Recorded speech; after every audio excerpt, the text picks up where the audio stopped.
Chapter 1. Chief, according to our information, there will be a batch of food being shipped out from Crimson Fire City soon. The Lone Wolf Mercenary Group is transporting this batch of goods. There are about 50 of them. Why don't we go and do it? We won't have to worry for the second half of the year. Chief, in my opinion, the silk cloth from Cold Moon City is not bad. The wind-chasing mercenary group is transporting this batch of goods. There are about 70 of them. If we can get it, we won't have to worry for the next 3 years. Zhang Meng, who was sitting on the chief's seat, could not help but twitch his mouth when he heard the two chief suggestions.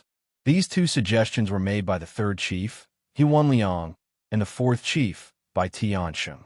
Looking at He-Wan Liang and by Tiansheng's confident faces, Zhang Meng had the urge to rush up and pry open their heads to see what was inside. The two batches of goods they mentioned were indeed very profitable. If they could get it, Shanhan would not have to worry for the next 1 or 2 years. However, there were only about 100 people in the mountain stronghold. Excluding the elderly, women, and children, as well as the 5 chiefs, there were only about 17 to 18 people who could fight. What could these people do? The two batches of goods were brazenly shipped out. It was obvious that they were not afraid of being robbed. Although it was Zhang Meng's first time attending the mountain stronghold's meeting, he understood after hearing their suggestions. The third chief and fourth chief were 2 idiots. Looking at their physiques, it was definitely not a problem for them to charge and break through the enemy lines, but they had to come up with ideas. Who would listen? Who would be finished? Since the third chief and fourth chief were not reliable, Zhang Meng turned to look at the second chief, Chun Zhongxiong, and asked with a smile, "Second uncle, what do you think?" Hearing this, Chen Zhongxiong first touched the few strands of sparse beard under his beard before speaking. "Chief, the mountain stronghold is running out of food. It's not a good idea to drag this on. Why don't we split up and take action? Double attack." After hearing Chen Zhongxiong's words, Zhang Meng was so shocked that he almost jumped out of his chair. Looking at the 4 chiefs sitting in 2 rows in the hall, Zhang Meng finally understood why his father had passed the position of chief to him even though he was still alive. Zhang Meng was now considering whether he should pass on his position as the leader of the stronghold. If this continued, he might be angered to death. Zhang Meng asked weakly as he turned his head around with great effort and looked at 5th Bandit Chief Feng Yongfu, who had yet to speak in the hall.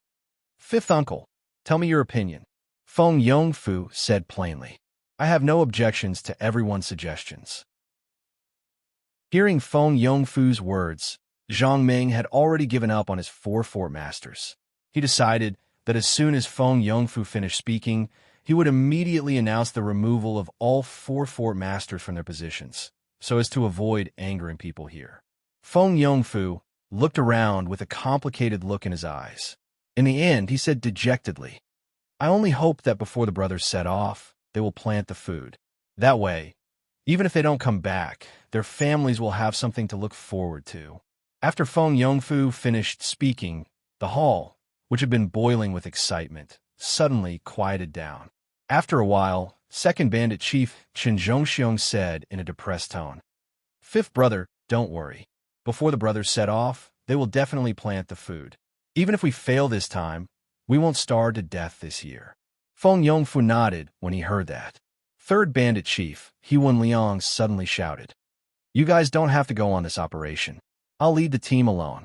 The moment He-Wan Liang finished speaking, 4th Bandit Chief by Tiansheng stood up abruptly and shouted even louder, "Don't go on this operation. I'll lead the team. I'm familiar with the situation there. It's best if I go." When 2nd Bandit Chief Chun Zhongxiong heard that, he was so angry that he slammed the table, causing the teacups on the table to fall to the ground. "Don't make a ruckus over there. I'm the 2nd Bandit Chief. Don't go on this operation. I'll lead the team. If anyone dares to argue, be careful of the Bandit Chief's punishment." When he heard them arguing nonstop, Zhang Meng was a little confused. He did not understand what was going on. However, there was one thing that he understood. The Bandit Chiefs under him were not idiots. They also knew that there was a slim chance of survival if they went on this operation. But why should they go? Zhang Meng had only transmigrated to this place for a short 3 days. He still did not understand the situation here. In order to understand the situation, Zhang Ming asked second bandit chief, Chun Zhongxiong, while they were not talking. Second uncle, since it's so dangerous to rob these 2 batches of goods, why should we go? Why don't we not go? When Qin Zhongxiong heard that, he raised his eyebrows. He was about to fly into a rage, but when he remembered that the person in front of him was the head bandit chief, even though he was his junior, he still had to give him some face. Head bandit chief, we've run out of food in the village. If we don't get some food, I'm afraid. When he said that, Chun Zhongxiong did not continue, but Zhang Ming already understood the meaning behind his words. The village had run out of food. If they did not go and get some, they would all starve to death. Zhang Ming thought about it and decided to think about it before making a decision. It was better to not do something like throwing an egg at a rock if he could avoid it.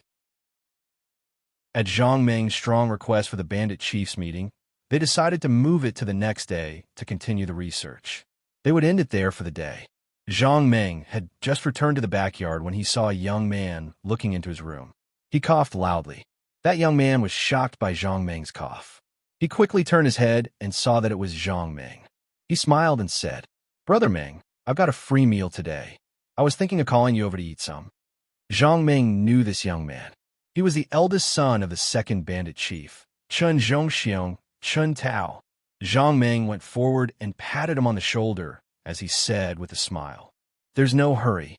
Let's go in first. It won't be too late to eat after I ask you something. After the 2 of them entered the house and sat down, Zhang Ming said slowly, Tao, why are we building a village here? Do you know about this matter? Chen Tao smiled and pointed at Zhang Ming. Brother Ming, you're testing me. Zhang Ming nodded. Only then did Chun Tao clear his throat and begin to narrate. After listening to him, Zhang Ming understood. Back then, during the chaos of war, Zhang Ming's father, Zhang Hongtai, led a group of refugees to this place. Seeing the beautiful scenery here, he decided to build a new home here. For safety reasons, they started to build houses and reclaim land in a valley surrounded by mountains on 3 sides. But after 2 to 3 years, they realized that although this place was beautiful and safe, there was a huge flaw. As the village was built in the valley and the terrain was slightly higher, there was a serious shortage of water. Chapter 2. When they found that there was a shortage of water, they realized that this was not a good place. However, it was too late to say anything. Fortunately, there was plenty of rain in the past few years. Everyone worked hard and had enough to eat. However, God might want to temper their willpower, so he reduced the rainfall. Therefore, the shortage of water became a big problem. People were like this. They were unwilling to move once they had a home. Even if there was a drought, they thought that it would be better next year if they held on a little longer. With this idea, and with the good harvest in the first 2 years, they saved some surplus food and held on for another year. As a result, the surplus food was eaten up, but God's test was not over yet.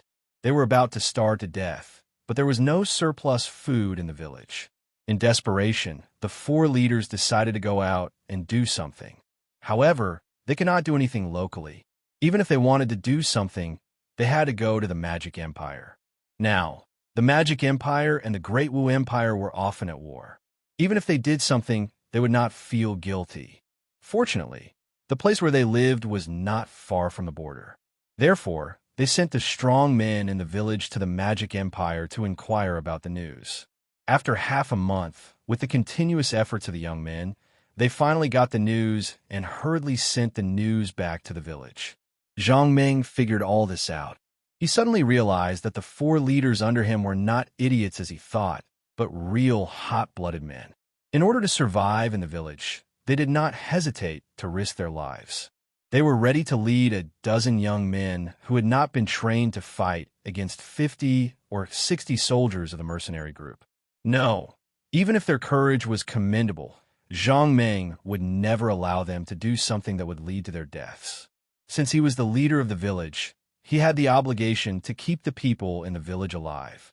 As soon as Zhang Ming followed Chun Tao into the gate of the Chun family, he saw the second leader, Chun Zhongxiong, sitting on the steps in front of the gate in a daze. Zhang Ming hurried forward and greeted second uncle. Chun Zhongxiong came back to himself. Mengzi, come in. The rabbit meat will be ready soon. As soon as Zhang Ming entered the house, Chen Tao's mother placed a pot of steaming rabbit meat on the table. Chen Zhongxiong looked at the rabbit meat on the table and turned his head to instruct Chen Tao. Go and get the jar of wine I buried under the tree. Father, didn't you say that you would wait for me to get married before drinking that jar of wine? When Chen Zhongxiong heard this, a trace of sadness flashed across his eyes. Then he shouted angrily, "What are you talking about? I told you to bring it over, so just do it. Don't talk nonsense." Chen Tao shrank his neck after being lectured by his father. He hurriedly turned around and walked out of the door. Chen Zhongxiong asked Zhang Ming to sit at the table and asked his wife to fetch a few wine bowls. With the steaming hot rabbit meat and the treasured wine, Chen Zhongxiong was soon 70 to 80% drunk. Chen Zhongxiong picked up the wine bowl in front of him and said to Zhang Ming, "This time, third brother and fourth brother must go. I can't stop them." When Chen Zhongxiong said this, he sighed and said sadly, "If the three of us don't come back this time, the matters in the village will depend on you and fifth brother." When Zhang Ming heard this, he picked up the wine bowl in front of him and said with a smile, "Second uncle, don't be in a hurry to go. Give me 10 days. When the time comes, if the people in the village are still hungry, it won't be too late for you to go then." Chen Zhongxiong was stunned when he heard this. Then, he waved his hand and said with a bitter smile, "Mengzi, I understand what you mean. This time, we might not necessarily be in trouble. Who knows, we might be able to come back successfully." Zhang Ming shook his head and said in a firm tone, "Second uncle, trust me. Give me 10 days." After having dinner at Chen Zhongxiong's house, Zhang Ming took his leave. After leaving the Chun family's house, Zhang Ming did not go home. Instead, he walked out of the village. As soon as he walked out of the village, Zhang Ming looked around. When he saw that there was no one around, he exerted a little force on his feet. He turned into a flash of lightning and rushed to the mountain in front of him. The mountain was very high. If an ordinary person went up the mountain, it would take at least 2 to 4 hours to climb to the top. Even an expert would need an hour. However, in the blink of an eye, Zhang Ming had already reached the top of the mountain. This was the benefit of time travel. Zhang Ming had been in this world for 3 days. He spent most of his time familiarizing himself with his strength. When Zhang Ming first arrived in this world, he was shocked by his own strength. He could say without exaggeration that if he stood at the foot of the mountain and punched, if he used enough strength, he could definitely punch a tunnel through the mountain. If he was angry, it would be a piece of cake for him to raise the mountain to the ground with one punch. Not only was his strength amazing, but his defense was also invincible. Zhang Ming had tried using any weapons in the village, but they could not pierce his skin. Zhang Ming remembered very clearly that before he transmigrated, he was just an ordinary company employee. That day, when he was taking a walk in the park, he was struck by a bolt of lightning. He could not remember what happened next. When he opened his eyes, he became the chief of the village, Zhang Ming. Zhang Ming had no idea how he had obtained such a powerful strength. The moment he opened his eyes, he had obtained this strength. Standing on a mountaintop and looking at the stars in the sky, Zhang Ming even thought that if he jumped with all his strength, would he be able to jump to those stars? He had such terrifying strength. If he still let the people in the village starve, wouldn't that be the biggest joke? Although he was not the original Zhang Ming, he had taken over his body after all. He had to do something for the people in the village. Otherwise, he would be an ungrateful person. Also, he had to find the lost memory and find the reason why he obtained such terrifying strength. What if his strength could be used 100 times, 1,000 times? What if he ran out of uses and met a strong enemy? Or there was a time limit, 10 years, 20 years, Sai? Zhang Ming felt bitter in his heart. In short, the unknown was the most terrifying. A person without a goal was no different from a salted fish. Zhang Ming did not want to be a salted fish. He wanted to be a person with dreams. Therefore, he set 2 goals for himself for the time being. First, he had to build the village well. Only by building the village well could he live up to his body. Second, he had to find a lost memory and find out the reason why he obtained such strength. If there was a time limit or number of uses, it would be really bad. He would not even know how he died. Chapter 3. The most important problem now was that the stronghold had neither money nor food. It was fine if they had no money. At worst, they could just spend less. But without food, they would die. Zhang Ming told Qin Zhongxiong that they would only need 10 days to solve the stronghold's food and clothing problem. The main reason was because he did not want to see his 4 stronghold chiefs throw their lives away. Zhang Ming really did not have any good ideas. After tormenting himself on the mountain, Zhang Ming returned home. He lay on his hard bed and began to ponder. However, after pondering for half a night, he still could not come up with a solution. This did not mean that Zhang Ming was stupid. Rather, it meant that he was not familiar with this world at all. Before transmigrating, he was also an old bookworm. He also knew about the few killing moves of transmigrators: mosquito-repellent incense, soap, glass, wine, and a series of money-making plans. However, he was not familiar with this world. He also did not know if these things that he knew existed in this world. If they did not, then Zhang Ming's opportunity would come. If they did, then he would have to think of another way. In the end, Zhang Ming decided to go to the city first to familiarize himself with the situation here. He would also see if there were any quick ways to make money. Early the next morning, Zhang Ming found Chun Tao and asked about the location of Signwood City. He declined Chun Tao's kind offer to lead the way and embarked on his journey alone. After leaving the valley of Mount Shuangyu, Zhang Ming saw that there was no one around. He determined the direction and began to speed up. He wanted to reach Signwood City as soon as possible and start his money-making business. Signwood City was not far from the stronghold. It was about 50 to 60 li away. If Zhang Ming ran at full speed, it would only take him 2 to 3 seconds. However, he did not know the way. He could only walk and stop to identify the direction before continuing forward. However, after walking for nearly an hour, Zhang Ming still hadn't seen the shadow of Azurewood City. He couldn't help but feel a little strange. Needless to say, Azurewood City was only 50 to 60 li away from the stronghold. Even if it was 100 li away, they should have arrived by now. Zhang Ming had no choice but to climb up a mountain and the tallest tree on the top of the mountain. He looked around and regretfully found that he seemed to be lost. There were only undulating mountain ranges everywhere, and there was no sign of a town. What gave Zhang Ming the biggest headache was that he didn't even know the way back. Just as Zhang Ming was having a headache, he suddenly heard the sound of footsteps. At the same time, it was mixed with the voices of a few people. "Young master, let's go back. We've already crossed the border. If we continue, I'm afraid we'll encounter enemies." "Old Luo, what are you afraid of? Even if we encounter those enemies, there's nothing to be afraid of. With our martial arts, there's no problem. Don't worry."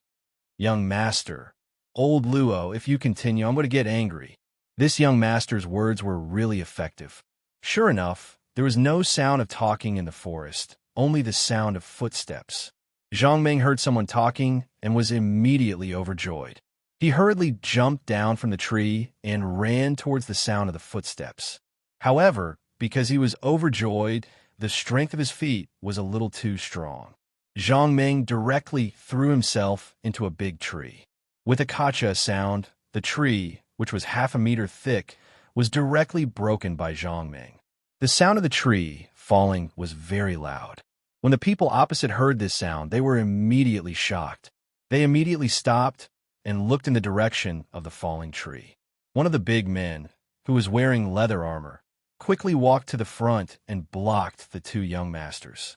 At the same time, he constantly looked around the situation. At this moment, Zhang Ming appeared in their line of sight.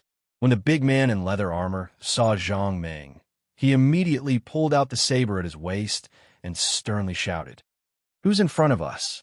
Zhang Ming hurriedly replied, "I'm from the Ernia Mountain Village. I'm lost and want to ask for directions." While speaking, Zhang Ming was also looking at the other party. The man who asked the question had a bow and a few arrows on his back, and a large saber in his hand. He was constantly sizing him up. Zhang Ming was only 18 years old this year.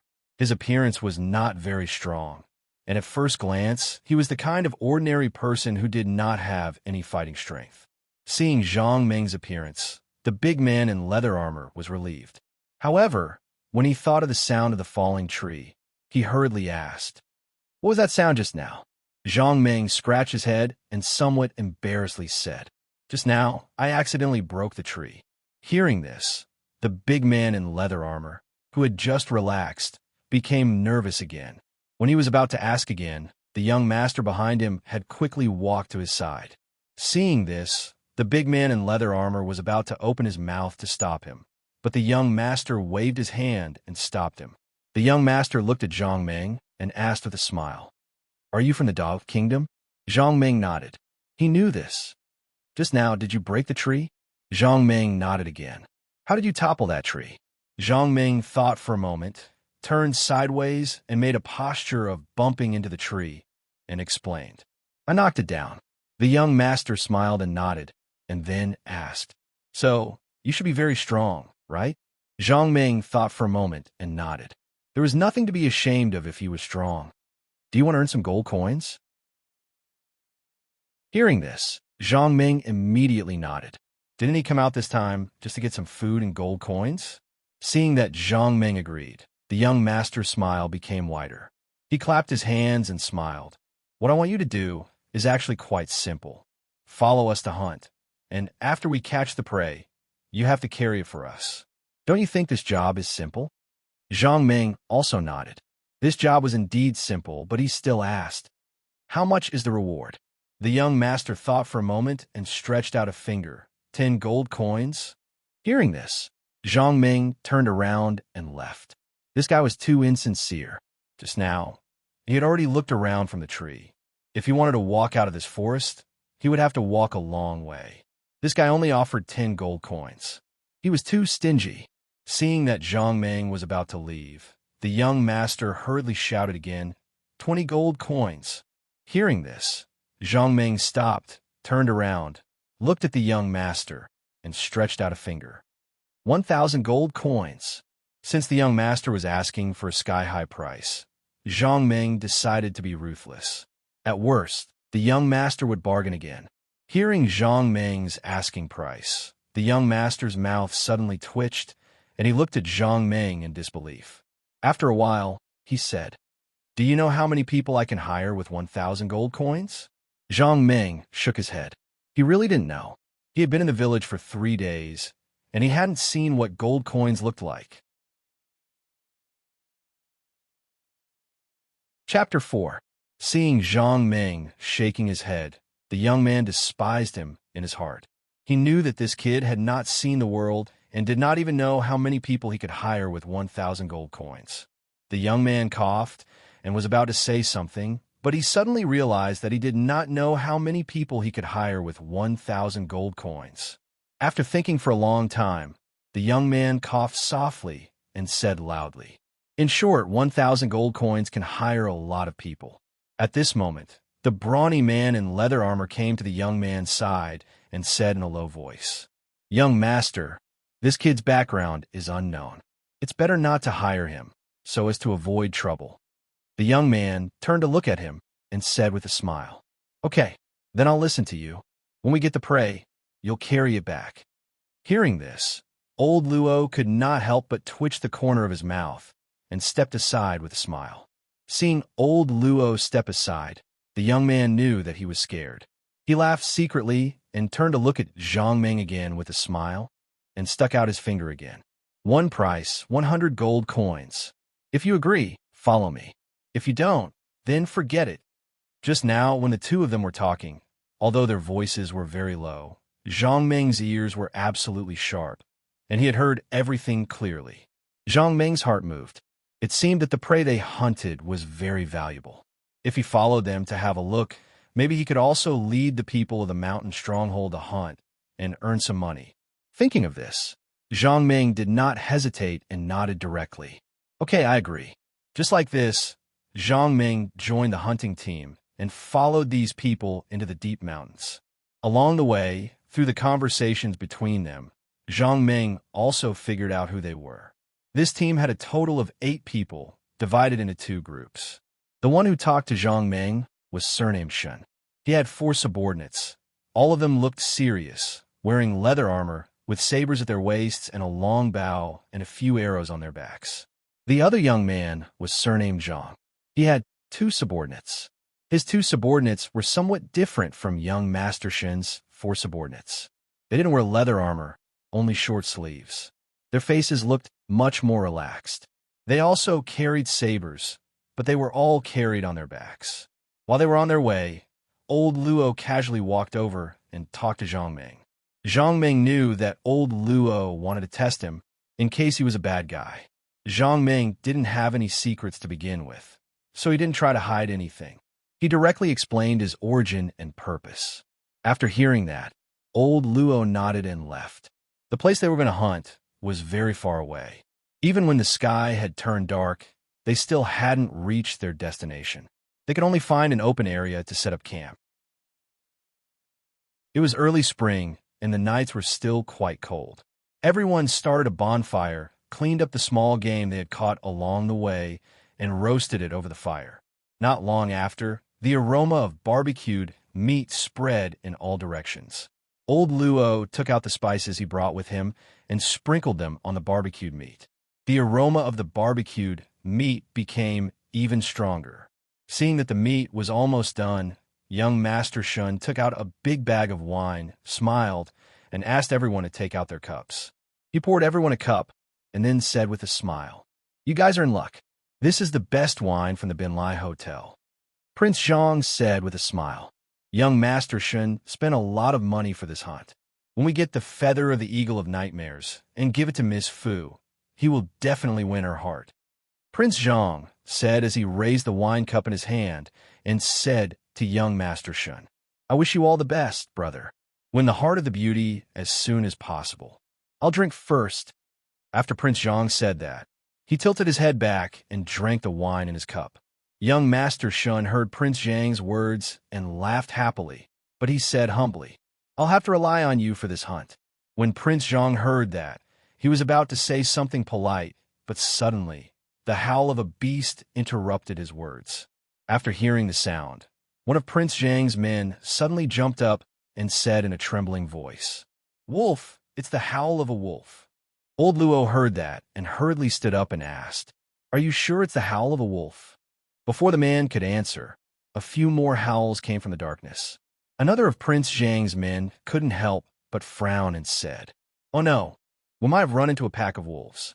As soon as the man finished speaking, the howls became louder. The howls came one after another. The sound was mournful and long. In the silent forest, it was even more terrifying. Hearing so many wolf howls, the guards stood up one after another and drew their sabers. They surrounded the 2 young masters as if they were facing a great enemy.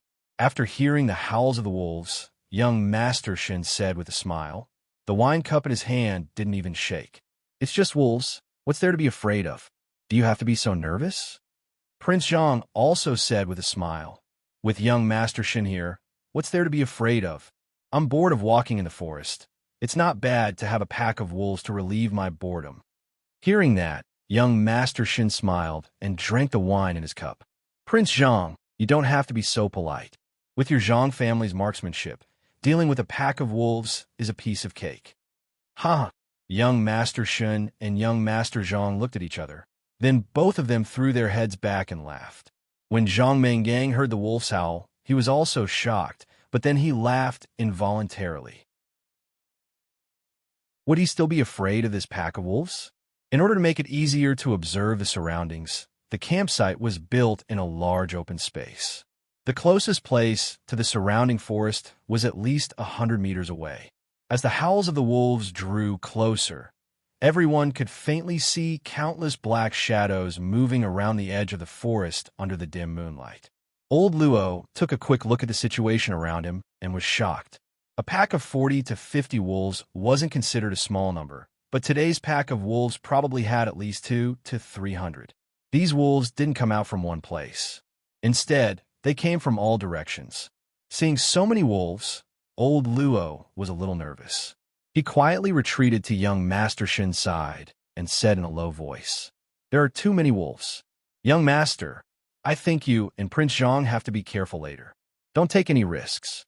Hearing old Luo's words, young Master Shun put down his wine cup, stood up slowly, and looked into the distance. After a while, young Master Shun's face was filled with surprise. Why are there so many wolves? Prince Zhang stood up and looked at the wolves in the distance. He was also shocked.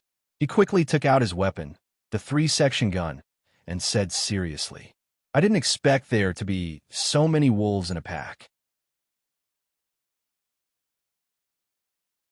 Chapter 5. The pack of wolves began to approach from all directions.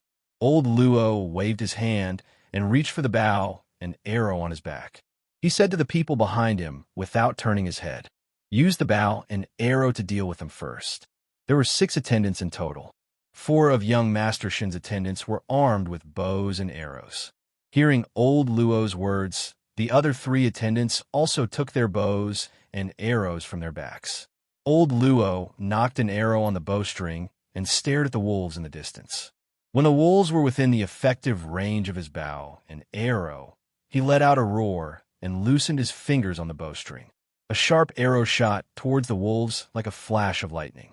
A moment later, a wolf was sent flying into the air with a scream and landed on the wolves behind it. Following that, the other 3 attendants did not want to be outdone. They also knocked their bows and shot their arrows into the wolves.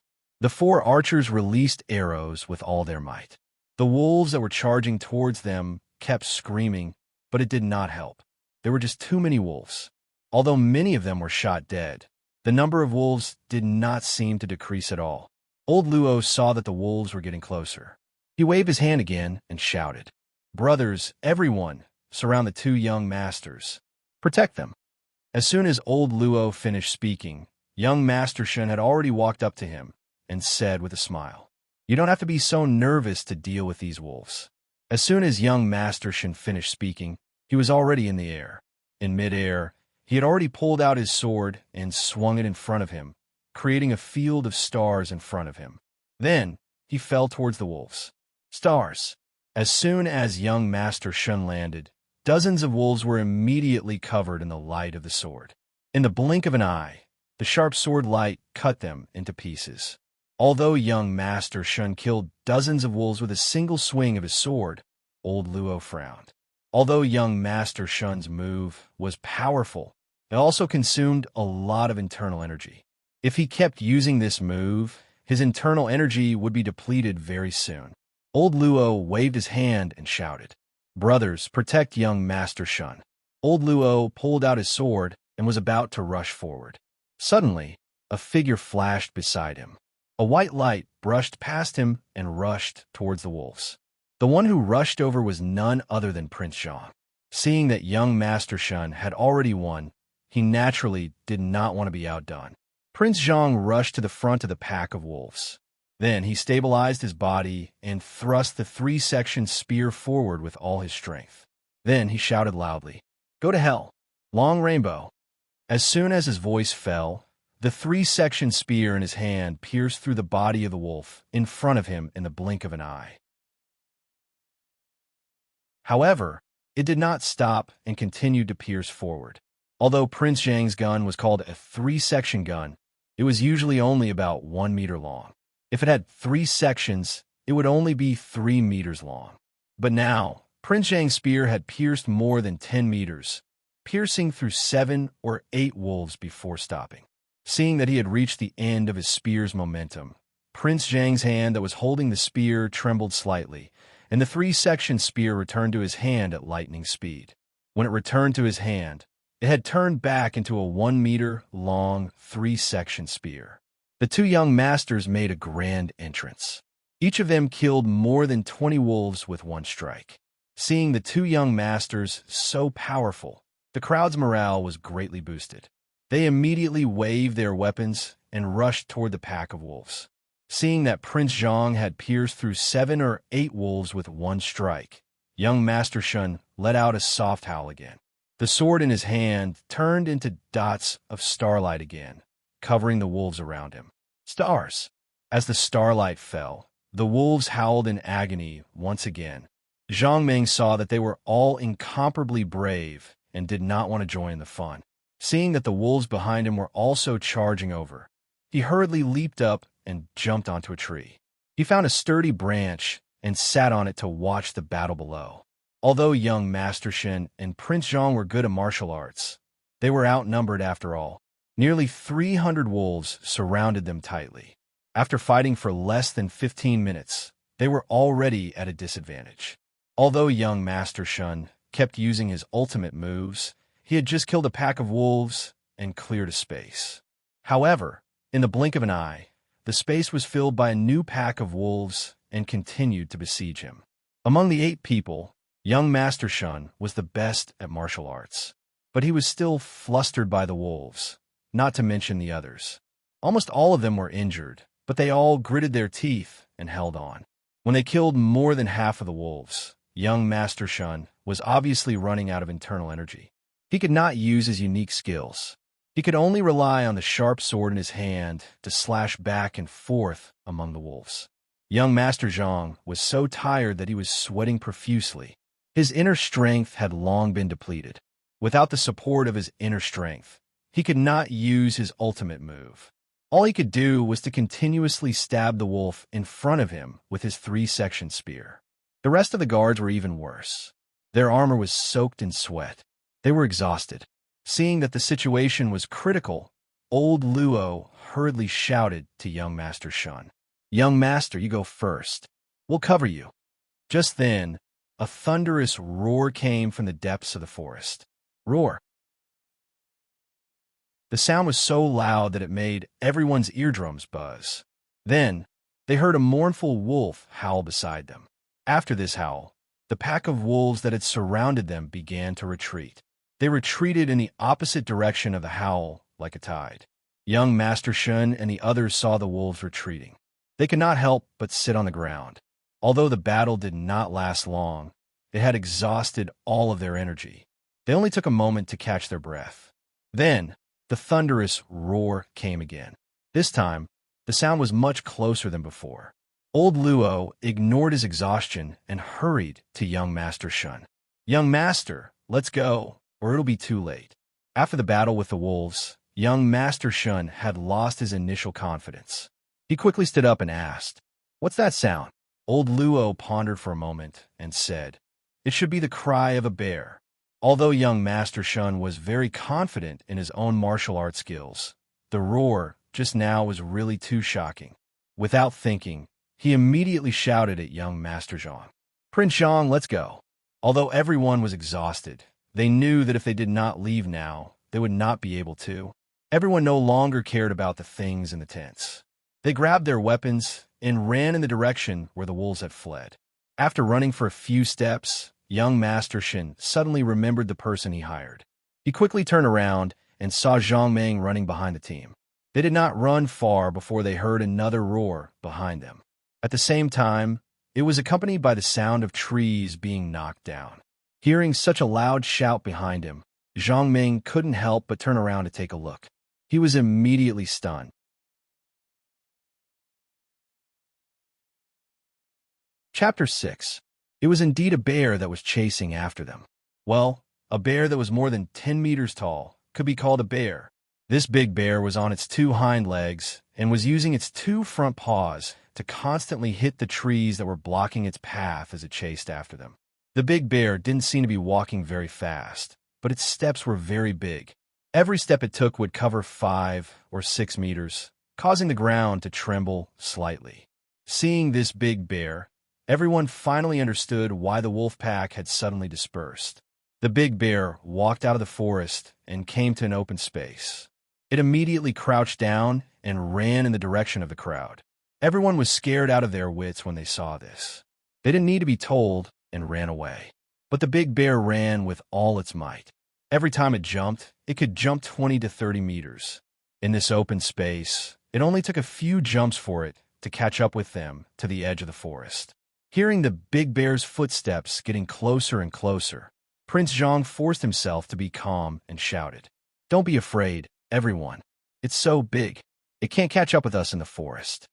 As soon as young Master Zhang finished speaking, everyone heard a series of crackling sounds coming from behind them. After that, they heard the sound of trees falling down. Then, everyone heard a scream behind them.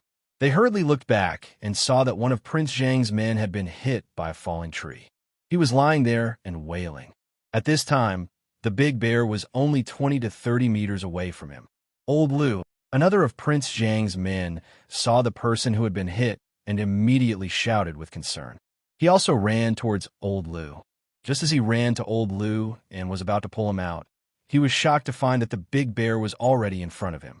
Facing this little guy, who only reached his knee, the big bear didn't hold back. It directly waved its huge bare paws and slapped towards him. Seeing that the situation was bad, the man hurriedly jumped back, but it was too late. Although the big bear's body was huge, its movements were definitely not slow. Just as this man was in despair, he suddenly heard a loud shout behind him. "Long Rainbow!" As soon as he finished speaking, a ray of light shot out from Prince Zhang's hand and pierced Xiong's body like a bolt of lightning, causing blood to splatter all over Xiong's body. Big Bear was completely enraged by Prince Zhang's attack. With a wave of his hand, he broke a big tree beside him. The broken tree flew towards Prince Zhang.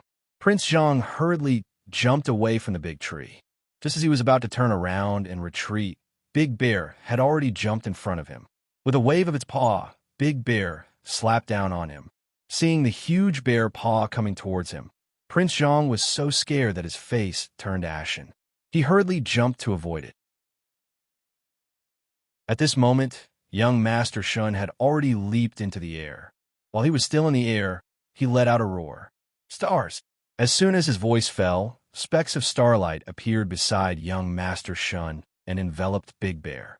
In an instant, specks of blood burst out of Big Bear's body and scattered in the air. Prince Zhang's three-section spear and young Master Shin's cold light sword were no ordinary weapons. That was why they could break through Big Bear's defense with their sharpness. "Everyone, use your bows and arrows to shoot its eyes." In the dark, as soon as old Luo finished speaking, for sharp arrows flew towards Big Bear's eyes like lightning. Big Bear just turned its head, and the 4 arrows hit its head, but they did not cause any damage. Being played by these little guys, Big Bear was furious. It swung its paw and sent young Master Shun flying in the air. Finally, it stomped on Prince Zhang. Prince Zhang saw young Master Shun being sent flying by Big Bear and knew that things were not going well. He hurriedly used the last of his strength and shouted, "Long Rainbow!" Once again, a ray of light shot out from his hand and pierced Big Bear's paw that was about to stomp on him. This time, Prince Zhang used all his strength to release the ray. Of course, its power was not to be underestimated. Big Bear suddenly felt pain in its paw, but it did not stop stomping. Instead, it sped up. Seeing this, Prince Zhang was scared out of his wits. He wanted to dodge, but it was impossible. That strike just now contained all of his strength. Although it was powerful, it still caused him to pause for a moment. Seeing the giant paw coming closer and closer, Prince Zhang closed his eyes and sighed. "It's over." Just then, a shadow flashed beside Prince Zhang. Old Luo appeared beside him and pushed him to roll to the side, dodging Big Bear's paw. After being saved by Old Luo, Prince Zhang was just about to breathe a sigh of relief when he felt a huge force coming from behind. He could not help but spit out a mouthful of blood. Then, he and Old Luo were sent flying. After Big Bear kicked Prince Zhang and Old Luo away, it turned around and saw the 3 followers who were shooting arrows in the distance. It suddenly roared and jumped in front of the 3 followers. Once again, it kicked the 3 followers who were already scared out of their wits and sent them flying. Young Master Shun, who was sent flying, spat out a few mouthfuls of blood in the air and landed on a tree. Young Master Shun sat on the tree. He wanted to go down and help, but his stomach was churning too much. If he used any strength, he would immediately spit out a mouthful of blood. He could only watch as Big Bear showed its power and took care of his followers in a few moves. He could not help but sigh in his heart. It seemed that no one could escape. They were all going to be buried here. Young Master Shun looked at Big Bear, who was walking towards him. At that moment, Miss Fu's beautiful face suddenly appeared in his mind. He could not help but mumble to himself, "Today, I will die here. I wonder if Miss Fu will remember me in the future? Just as young Master Shin thought of this, he heard the sound of a tree falling behind him. He was shocked and quickly looked back. However, he was stunned to see that the boy he had hired was holding a very thick tree and rushing towards the big bear. Damn, how can you carry such a big tree? Young Master Shin saw this and could not help but swear. At the same time, a glimmer of hope ignited in his heart. It was such a big tree. It could knock Big Bear down no matter what. Young Master Shun held his breath and held on tightly to the tree trunk. He watched the scene unfold below the tree without blinking. Big Bear also saw Zhang Meng and the big tree in his hands. It roared and swung its paws, rushing towards Zhang Meng. After a short sprint, Big Bear's paws hit the big tree. But it only lasted for a blink of an eye before it was sent flying by the big tree. It flew for 30 to 40 meters before it fell heavily on the ground with a dull thud. Although Big Bear's defense was amazing, the force was too great. It was dizzy from a fall and could not get up for a moment. Young Master Shen watched everything that happened below the tree with his mouth agape. After a while, he mumbled to himself, "How is this possible? Is he still human?"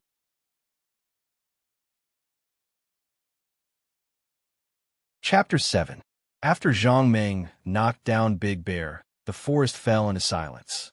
Young Master Shun, who was hiding in the tree, did not even dare to breathe. He stared at Big Bear lying on the ground, fearing that it would suddenly stand up and rush towards them. After a short while, under young Master Shun's horrified gaze, Big Bear stood up shakily and let out a fierce roar toward them. The roar made young Master Shun's ears buzz. His heartbeat suddenly accelerated, cold sweat flowed down from his forehead involuntarily, and his hands could not help but tremble as they grabbed the tree trunk. Fortunately, Big Bear only roared once, then turned around and ran into the depths of the forest without looking back. Looking at Big Bear's back, young Master Shun wanted to cry. "Brother, you can leave if you want to. Why did you have to roar? Look how scared I am." After panting for a while, young Master Shun calmed down. Looking at Zhang Meng under the tree, he sighed in his heart. This was his savior. If he was not lucky enough to hire him, he would be finished today.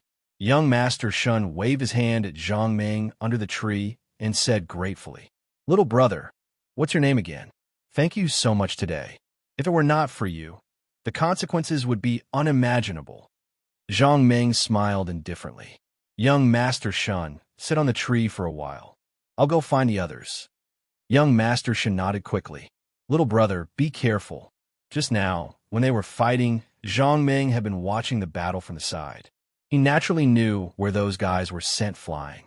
Soon, Zhang Meng carried them one by one and put them under the tree where young Master Shun was sitting. Young Master Shun, who lived in the tree, inspected his men under the tree like a king. After the inspection, the corner of his mouth could not help but twitch. These people, including Prince Zhang, were lying under the tree and wailing. In this fight, everyone was trampled by Big Bear. They were all injured. Almost all of them were injured and could not move. Seeing everyone's pained expressions, Zhang Meng returned to the tent, took all the wine, and distributed it to everyone. Although the injured could not drink at this time, no one cared so much. Let's get drunk first. After getting drunk, at least the wound would not hurt so much. After treating their wounds, he took out some dry rations for them to eat.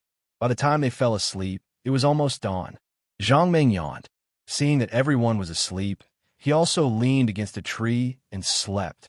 The next day, Zhang Meng was awakened by everyone's wails. He opened his eyes and looked around. Everyone was awake, but they were all frowning and groaning in pain. Although the alcohol from last night had stopped their pain, once the alcohol wore off, it would be even more painful. After all, young Master Shun and Prince Zhang had internal energy in their bodies. After a night of recuperation, their injuries were much better. Simple movements, such as walking back and forth, were no longer a problem. When they saw that Zhang Meng had woken up, they hurriedly staggered over and cupped their fists towards him. "Thank you for saving our lives. My name is Shen Shouwu. This is my good brother Zhang Xiaoming. May I know your name?" Zhang Meng smiled and waved his hand, introducing himself. My name is Zhang Meng. You can call me Mengzi. Mengzi? Shen Shouwu repeated Zhang Meng's words and said with a smile, Well, I'll call you the Fierce Brothers from now on. Zhang Meng nodded indifferently. Zhang Xiaoming, who was next to Shen Shouwu, also gave Zhang Meng a thumbs up. The Fierce Brothers are really good. The three of them were polite for a while, and then sat down around the tree. Zhang Xiaoming asked first, Brother Meng, who taught you your martial arts? Zhang Meng waved his hand. There's no martial arts, just some brute strength. But the two of you are really extraordinary. Zhang Meng sincerely praised Shen Shouwu's unique skill, stars. It was definitely a unique skill. Not only was the posture beautiful, but the power was also quite strong. Zhang Xiaoming's unique skill, long rainbow. It was also a rare unique skill. Combined with his 3-section spear, if his strength was a little higher, he would be invincible. Hearing Zhang Meng praise their martial arts, Shen Shouwu and Zhang Xiaoming suddenly felt a little proud. Yesterday, they couldn't beat the big bear. It wasn't that their unique skills weren't good enough, but that their cultivation was too low. If the elders in the family used this unique skill, they would definitely be able to cause great damage to the big bear. Shen Shouwu said, The Fierce Brothers, where are you going? How did you get lost here? Zhang Meng heard this and sighed. The people in our mountain stronghold don't have enough food to eat, so I came to Greenwood City to see if there's anything I can do to get food for the people in the mountain stronghold. Shen Shouwu heard this and immediately laughed out loud. He pointed at Zhang Xiaoming and laughed. Looking for Prince Zhang from matters in Greenwood City is definitely the right choice. Prince Zhang's father is the mayor of Greenwood City. Zhang Meng heard this and hurriedly cupped his hands towards Zhang Xiaoming. So, it's the son of the mayor of Greenwood City. It's a pleasure to meet you. A pleasure to meet you. Zhang Xiaoming waved his hand and said, Brother Meng, if you have any business in Greenwood City, you don't have to be courteous. Just look for me directly. I will definitely be able to help Brother Meng. As Zhang Xiaoming said this, he suddenly changed the topic and looked at Shen Shouwu with a smile. The Fierce Brothers, although my father is the mayor of Greenwood City, young Master Shen's father is the deputy county governor of the South County. In the South County, he is above everyone else. After hearing the identities of the two, Zhang Meng was slightly shocked. He didn't expect the identities of the two to be so powerful. A city had a population of over 1 million, and the South County governed 10 cities. As the deputy county governor of the South County, it wasn't an exaggeration to say that he was above everyone else. Thinking of this, Zhang Meng couldn't help but ask, The two young masters have noble identities. Why did you come to this place? After hearing Zhang Meng's words, Shen Shouwu lowered his head in embarrassment. Zhang Xiaoming laughed. This was my idea. I heard that the Wind Forest mountain range, which is the mountain under our feet. In the depths of the mountain range, a nightmare eagle appeared, so I sent someone to inform young Master Shen. I wanted to team up to hunt that nightmare eagle. Coincidentally, young Master Shen also had something to do, so we came here together. Nightmare eagle. Zhang Meng repeated the name and then asked, What's the use of the nightmare eagle? Is it very valuable? Zhang Xiaoming nodded. The nightmare eagle has magic attributes, so there's a high chance that it will have a magic core in its body. Of course, the magic core is useless to us, but it's quite useful to the mages in the magic empire. There are too few species with magic attributes, so every magic core is quite valuable. Zhang Xiaoming paused and turned to look at Shen Shouwu before he continued.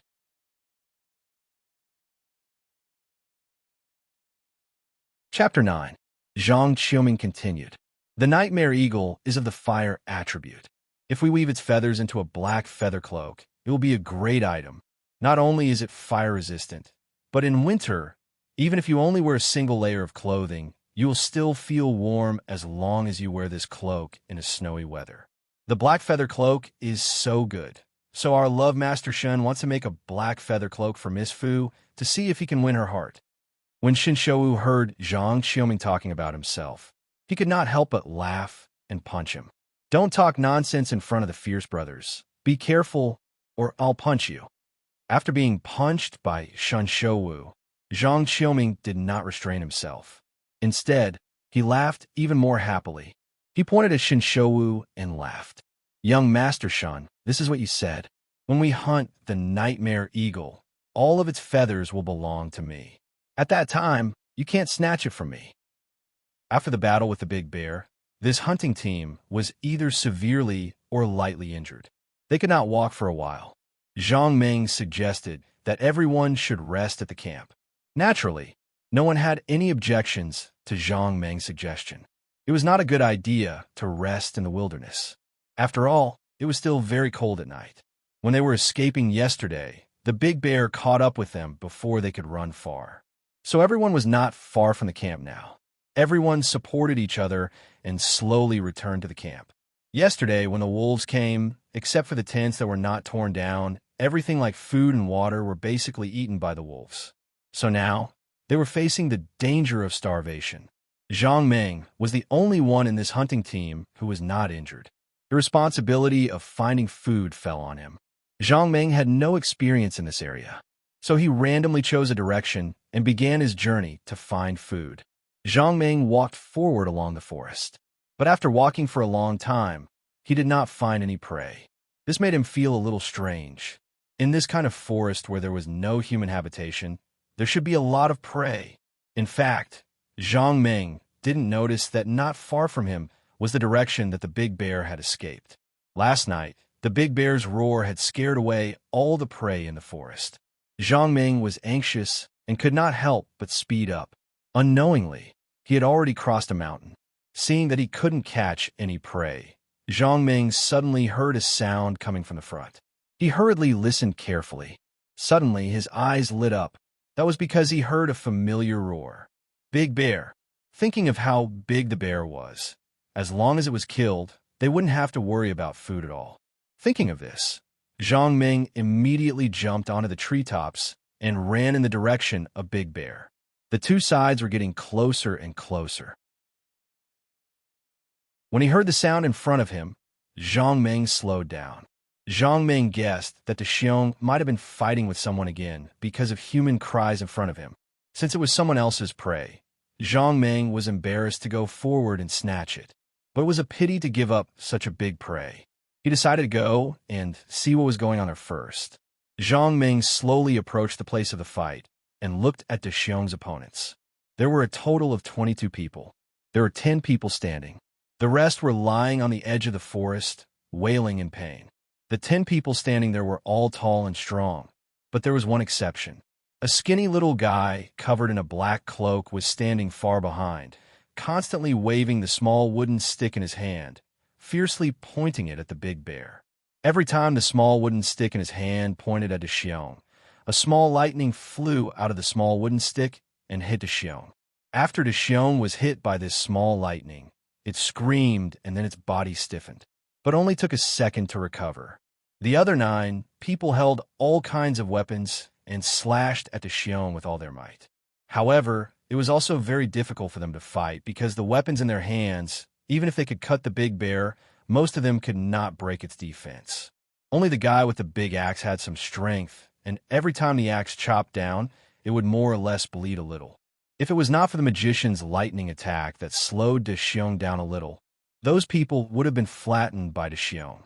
When Zhang Ming saw the small wooden stick in the skinny black-clothed man's hand, he suddenly understood. It seemed that the guy was a magician. The small wooden stick in his hand should be the legendary magic staff. If it was not for the magician's lightning attack that slowed the Xiong down a little, those people would have been flattened by the Xiong. Involuntarily, Zhang Ming moved closer to the magician.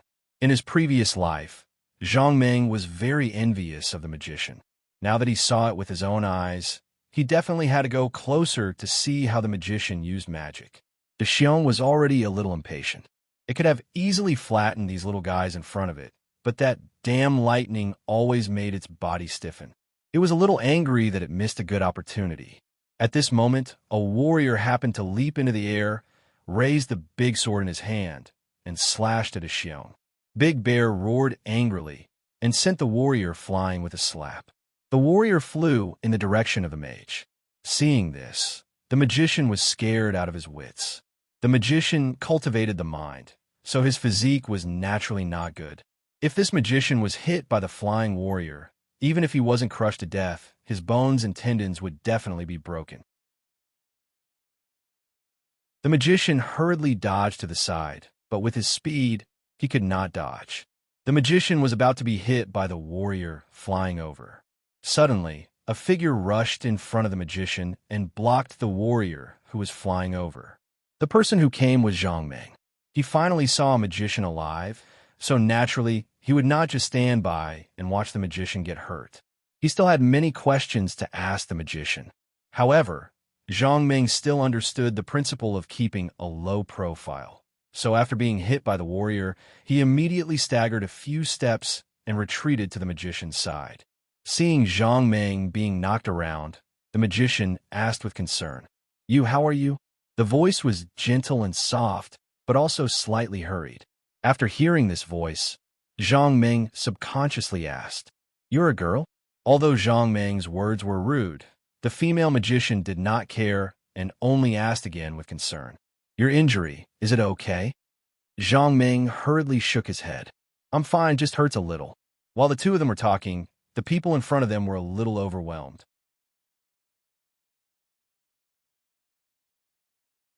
Chapter 10. Of the people who were fighting with Dazhai, one of them had been sent flying, so there were still 8 of them left. Now that they had lost the support of Dazhai's lightning attack, they were naturally beaten back by Dazhai. Dazhai saw that Dazhai was no longer threatened by Dazhai's lightning attack and immediately roared towards the sky happily. Then it lowered its head and was about to go all out. Dazhai suddenly saw Zhang Meng and immediately froze. It remembered that person because Zhang Meng had hit it with a big tree. It was still in pain. While Dazhai was in a daze, a young man in silver armor, holding a two-handed sword, suddenly leaped into the air and roared, "Raging flame sword." As soon as he finished speaking, the two-handed sword in his hand suddenly ignited with a trace of fire. The armored man exerted force with both hands and waved the flaming sword in his hand towards Dazhai. Although the armored man's shout was quite loud, the sword still did not break through Dazhai's defense when it hit Dazhai's body. The weak flame on the sword did cause insignificant damage to Dazhai, but in front of Dazhai's huge body, the damage was negligible. Seeing that his most powerful move had no effect, the armored man could not help but sigh in his heart. It's over. Just now, the armored man had clearly seen the scene of his companion being sent flying. He knew that in the next moment, it would be his turn to be sent flying. But at this moment, Dazhai suddenly roared, just when everyone thought that Dazhai was going to start a massacre. Suddenly, Dazhai turned around and ran. It did not even look back. It ran away. Everyone who thought that it was over was stunned by this scene. They stared blankly in the direction that Dazhai had left. After a long while, the armored man suddenly shouted, "I understand. It's my flame. It's my raging flame sword's attack that was effective. It's afraid of the flame on my sword, so it ran away in fear." After hearing the armored man shout, everyone was stunned at first because they clearly saw that the armored man's sword did not cause any damage to Dazhai. But why did Dazhai run away? Could it be that the flame on the sword really scared Dazhai away? The axe-wielding man suddenly gave the armored man a thumbs up and shouted, "Master Gerald, well done. If it wasn't for you today, we would have been finished." Hearing this, Gerard's face was immediately filled with a trace of arrogance as he snorted coldly. "If I had known that this big bear was afraid of fire, humph, I would have killed it long ago." After Gerard finished speaking, he turned his head proudly to look at Valenica, only to find that Valenica was talking to an unfamiliar young man and was not looking at him at all. Gerard was furious. "I've been performing here for half a day, and Valenica didn't even see my glorious image." The more Gerard thought about it, the angrier he got. He raised his two-handed sword and walked towards Valenica. Valenica was that magician. She was now thanking her savior. Seeing that Dazhai had run away and was no longer in danger, she began to care about Zhang Meng's injuries. Although Zhang Meng kept saying that he was fine, how could Valenica believe him? The speed of the warrior who flew over just now was quite amazing. Coupled with his own weight, this force was definitely not small. Just when Valenica said that she would pay for Zhang Meng's treatment, the angry Gerard came over. Gerard first glanced at Valenica, then turned his head to look at Zhang Meng and said with a sneer, "Who are you? Why haven't I seen you before?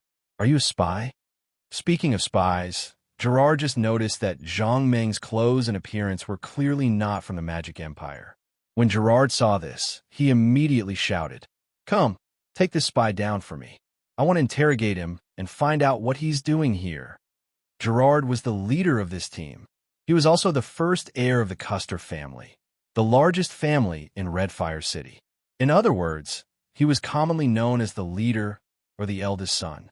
These 2 days, the Custer family received a piece of news. The Arid Mountains, which was the wind forest mountains that Shinshou and the others mentioned, was a mountain range. It was just that the names were different in the two countries. There was a nightmare eagle hidden in the Arid Mountains. After hearing this news, it immediately attracted the attention of the Custer family. There was a high chance that the nightmare eagle would brew a magic core. A magic core was not very useful in the Dog Kingdom, but in the Magic Empire, it was a treasure. For magicians, as long as there was a magic core, they were willing to spend any amount of money. The key was that they would agree to any conditions. Therefore, the Custer family sent people to investigate the whereabouts of the nightmare eagle.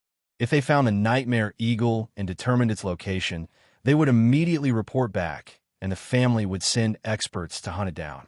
Originally, such a dangerous task like investigating the nightmare eagle would not fall on Gerard's shoulders. However, Gerard discovered that his goddess, the temple's apprentice priest, Valenica, was also in the team. Originally, investigating the whereabouts of the nightmare eagle did not require a magician.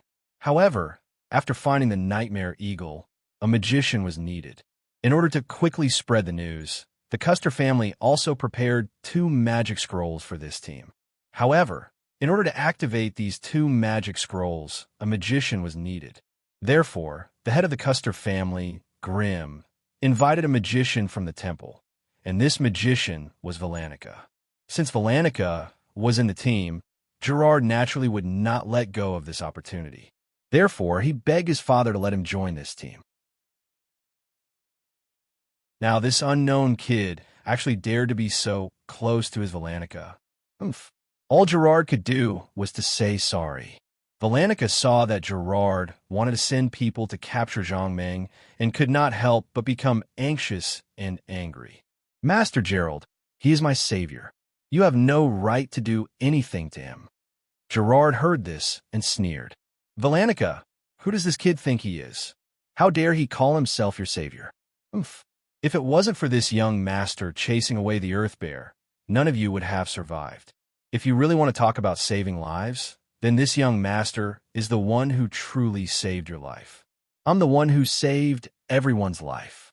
After saying this, Gerard turned to look at the crowd and shouted sternly, "Tell me, am I your savior or not?" These people were the Custer family's guards, so naturally, they did not dare to offend Gerard. After all, it was just a sentence and nothing could be done. Young Master Gerard is our savior. If it wasn't for Master Gerald using his ultimate move, the Flame Sword, I'm afraid we would all be dead today. Master Gerald is mighty, invincible.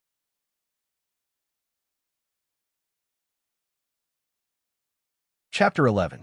In the face of his subordinate's flattery, Gerard nodded with satisfaction. "Valenica, what do you think? Am I your savior?" Valenica did not see why the Bear of Earth ran away, but since everyone said so, it seemed that the Bear of Earth was really driven away by Gerard. Valenica nodded slightly, but did not speak. However, this already satisfied Gerard. He turned to look at Zhang Meng and shouted sternly, "Tell me, why are you here? What is your purpose? If you dare to lie in front of me."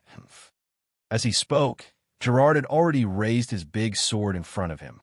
It seemed that if Zhang Meng dared to lie, the big sword in his hand would definitely cut Zhang Meng's body. Zhang Meng looked at young Master Gerard, who was wearing a silver armor. With his long golden hair, he could be considered as a pretty boy. However, this had nothing to do with Zhang Meng. I saw that there was a mage here and was very curious, so I came over to take a look. Is there a problem? Danica also hurriedly defended Zhang Meng. "Master Gerald, If he hadn't blocked Joy's flying over just now, I'm afraid I would have been hit by Joy's. Valanika's good intentions made things worse. If she hadn't explained for Zhang Ming, this matter would have been easier to deal with. However, as soon as she explained, Gerard was unhappy. How could Gerard be happy when his sweetheart spoke for others?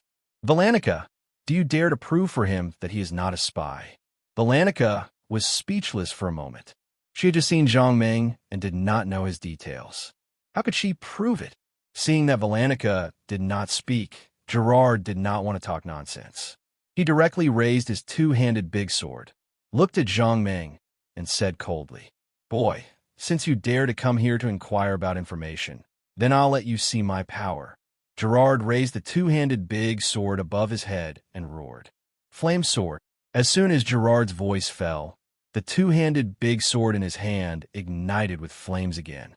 Zhang Ming was startled by this scene and subconsciously took 2 steps back. Gerard raised the two-handed big sword and was about to cut down on Zhang Ming when his eyes suddenly narrowed and he froze on the spot. After a while, the sneer on Gerard's face suddenly disappeared and was replaced by a smile. "Little brother, since you've come from afar, you must be hungry." When Gerard said this, he placed the two-handed big sword above his head on the ground again and turned to roar at his subordinates. "Roast all the prey that we've caught today. I want to have a drink with this little brother." Gerard was the leader of this team, and his words were orders. Even if his order was to lie down and sleep immediately, no one would object and would only carry it out. But now, no one cared about Gerard's order. They were all staring blankly at Zhang Ming with an expression of disbelief. Just now, when Zhang Ming retreated, he happened to hit a tree. A tree that a person could not even hug. Now, this tree had fallen. It was knocked down by Zhang Ming's retreat. The reason why Gerard changed so quickly was all because of that big tree. Such a thick tree. Even if his father came, he might not be able to knock it down. This brat had knocked down such a thick tree so easily. Carter, who had been standing beside Gerard, suddenly took a step forward and asked, "Little brother, have you seen the earth bear just now?" Zhang Ming nodded. It wasn't a shameful thing to see the earthen bear. Seeing Zhang Ming nodding, a guard suddenly cried out involuntarily, "That earth black bear was scared away by you, right?" Just as that guard shouted this sentence, he immediately regretted it. He regretted it so much that his intestines turned green, and he wished that he could slap himself a few times. Master Gerald had just said that the earth bear was scared away by him, and now he said that it was scared away by this person in front of him. Wasn't this slapping Master Gerald's face? After Gerard heard that guard's words, his face turned ashen. He turned his head and looked coldly at that guard. He was thinking about how to find a reason to get rid of this talkative fellow. That guard was shocked by Gerard's cold gaze, and he hurriedly shrank his head and hid behind the crowd, not daring to make a sound. After Valenica heard that guard's words, she suddenly came to a realization and was overwhelmed with shock. The earth bear was so powerful, and it was actually scared away by this person. Then how powerful must this person be? In order to get a definite answer, Valenica hurriedly took a few steps forward and pulled on Zhang Ming's arm as she asked anxiously, "That earth bear was really scared away by you?" Zhang Ming shook his head. "I also don't know. Maybe that earth bear was sleepy and wanted to go home to sleep." Seeing that Valenica actually pulled on that brat's arm, Gerard was already fuming with anger. He wished that he could go up and grab Zhang Ming and slap him a few times to vent his anger. But he didn't dare to. The earth bear was so powerful, but it was still scared away by that brat. He dared to go up and find fault with him. Looking at the fallen tree behind Zhang Ming, Gerard didn't believe that he was stronger than that tree.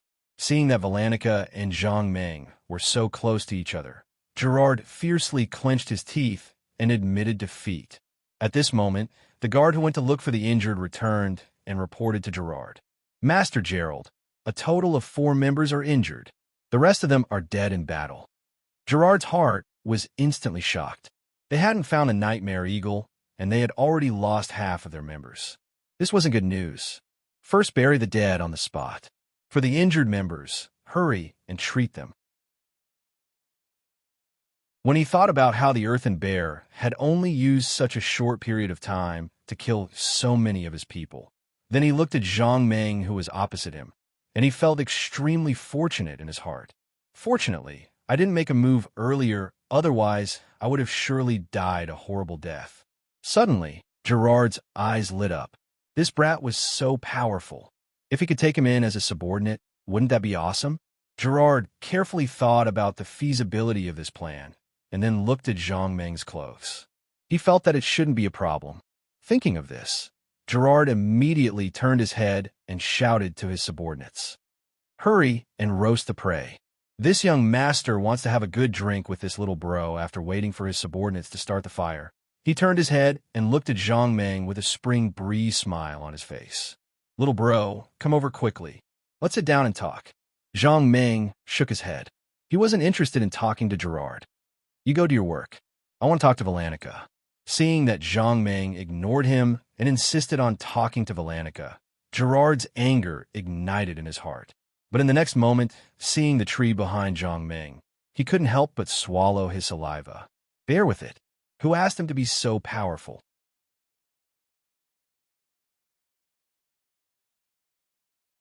Chapter 12. The raging bonfire was quickly lit, and a few prey were roasted on the fire. Soon, the meat was golden brown and emitted a rich aroma.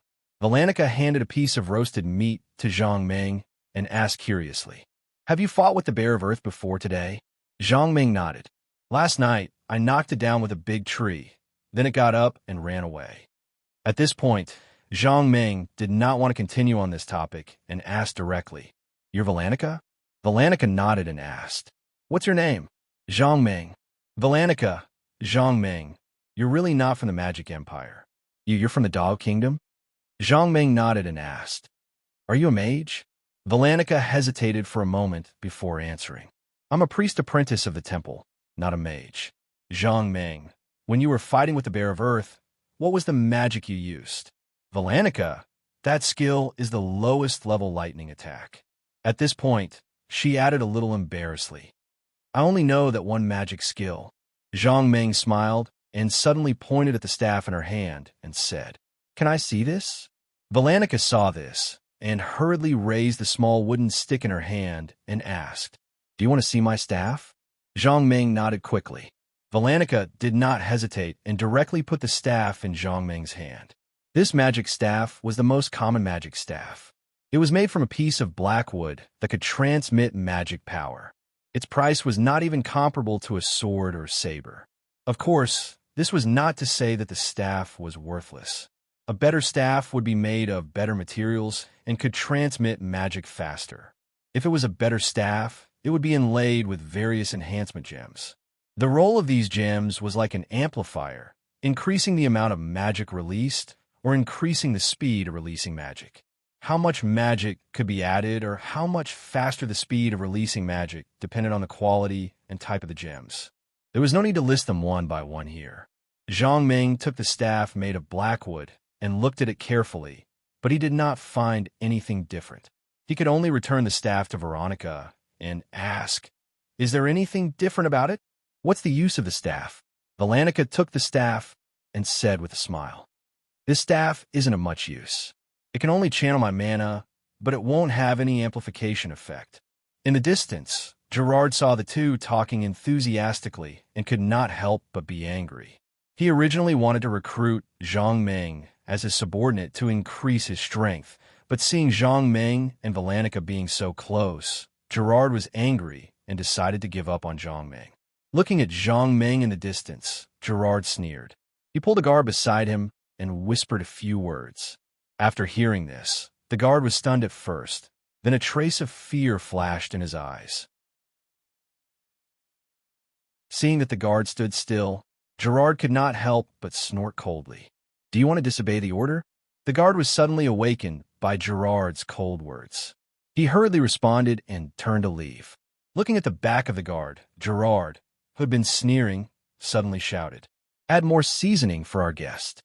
He has a strong taste." Haha. After a short while, the guard came back with a piece of roasted meat. Looking at the roasted meat in the guard's hand, Gerard sneered and asked, "Did you add enough seasoning?" The guard hurriedly nodded and said, "Yes, 2 people are enough." Hearing this, Gerard nodded with satisfaction. He took the roasted meat in the guard's hand and walked toward Zhang Meng. At this time, Carter also joined the conversation between Zhang Meng and Valanica. Carter was a berserker. He believed in strength, and the direction of his cultivation was also strength. In this team, he was the strongest. When he was fighting with the Bear of the Earth, only his big axe could cause a little damage to the Bear of the Earth.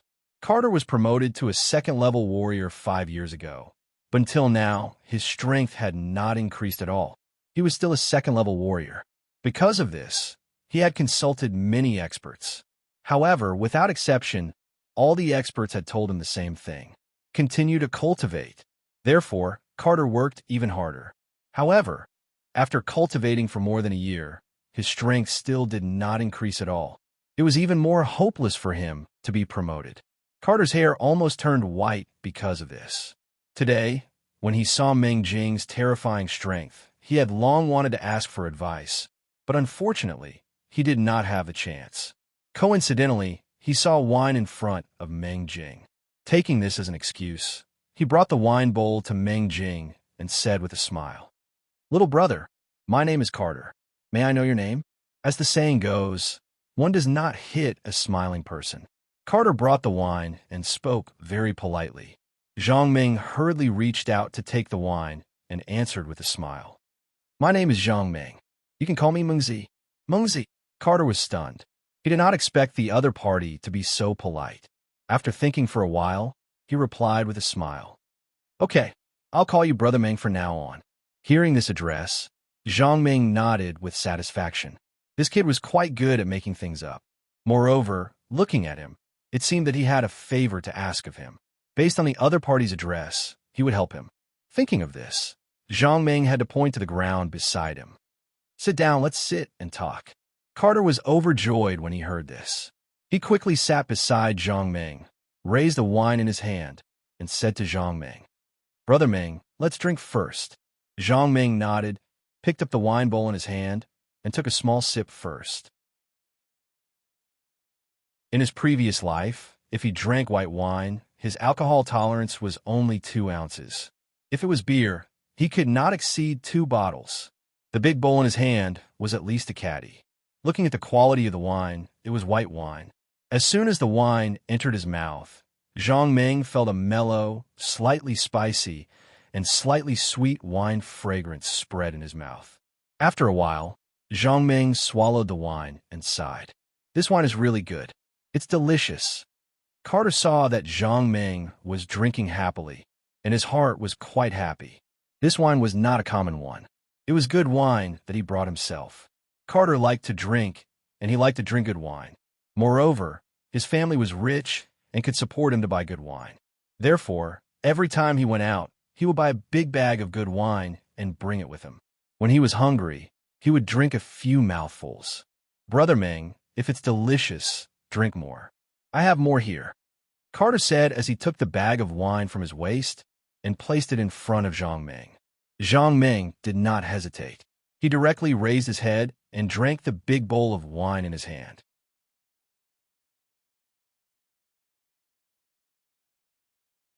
Chapter 13. Just as Zhang Meng and Carter were drinking to their heart's content, Gerard walked over with a piece of barbecued meat that had been seasoned. "Little brother, Carter is treating you to a drink. You can't have wine without food, so I'll treat you to barbecued meat." As he spoke, Gerard had already handed the piece of barbecued meat in his hand to Zhang Meng. This piece of barbecued meat was indeed not bad. It had already been roasted to a golden brown, and with some colorful seasonings, it looked very beautiful. Zhang Meng took the barbecued meat, looked at it, and pointed at the seasonings on it. "What's that on it?" Gerard hurriedly explained when he saw Zhang Meng asking. "Little brother, I spent a lot of money to buy these seasonings." "How is it? It smells good, doesn't it?" Zhang Meng looked at the barbecued meat in his hand and the seasoning stuck on it. He looked around again and saw Carter looking at the piece of barbecued meat with a shocked expression. His heart skipped a beat, and he knew that there was definitely something wrong with this piece of barbecued meat. But would Zhang Meng be afraid? Carter suddenly shouted when he saw Zhang Ming tear off a piece of barbecued meat and was about to put it into his mouth. "Don't eat it." Zhang Ming immediately put down the piece of barbecued meat in his hand, turned to look at Carter, and asked in confusion, "Is there a problem?" At this moment, Carter was so anxious that the veins on his forehead were bulging, but he could not say it. He did not look carefully just now. When he heard Meng Jing ask Gerard, he took a closer look at the seasonings on the piece of barbecued meat. When he saw it clearly, he was shocked. People who hunted in the mountains all year round would prepare some poison in case they encountered wild beasts that they could not deal with. At that time, they could use these poisons to kill these wild beasts. Therefore, the poison they brought was quite toxic. It was no exaggeration to say that no matter how powerful the earth bear was, it would still die as long as it ate the poison they concocted.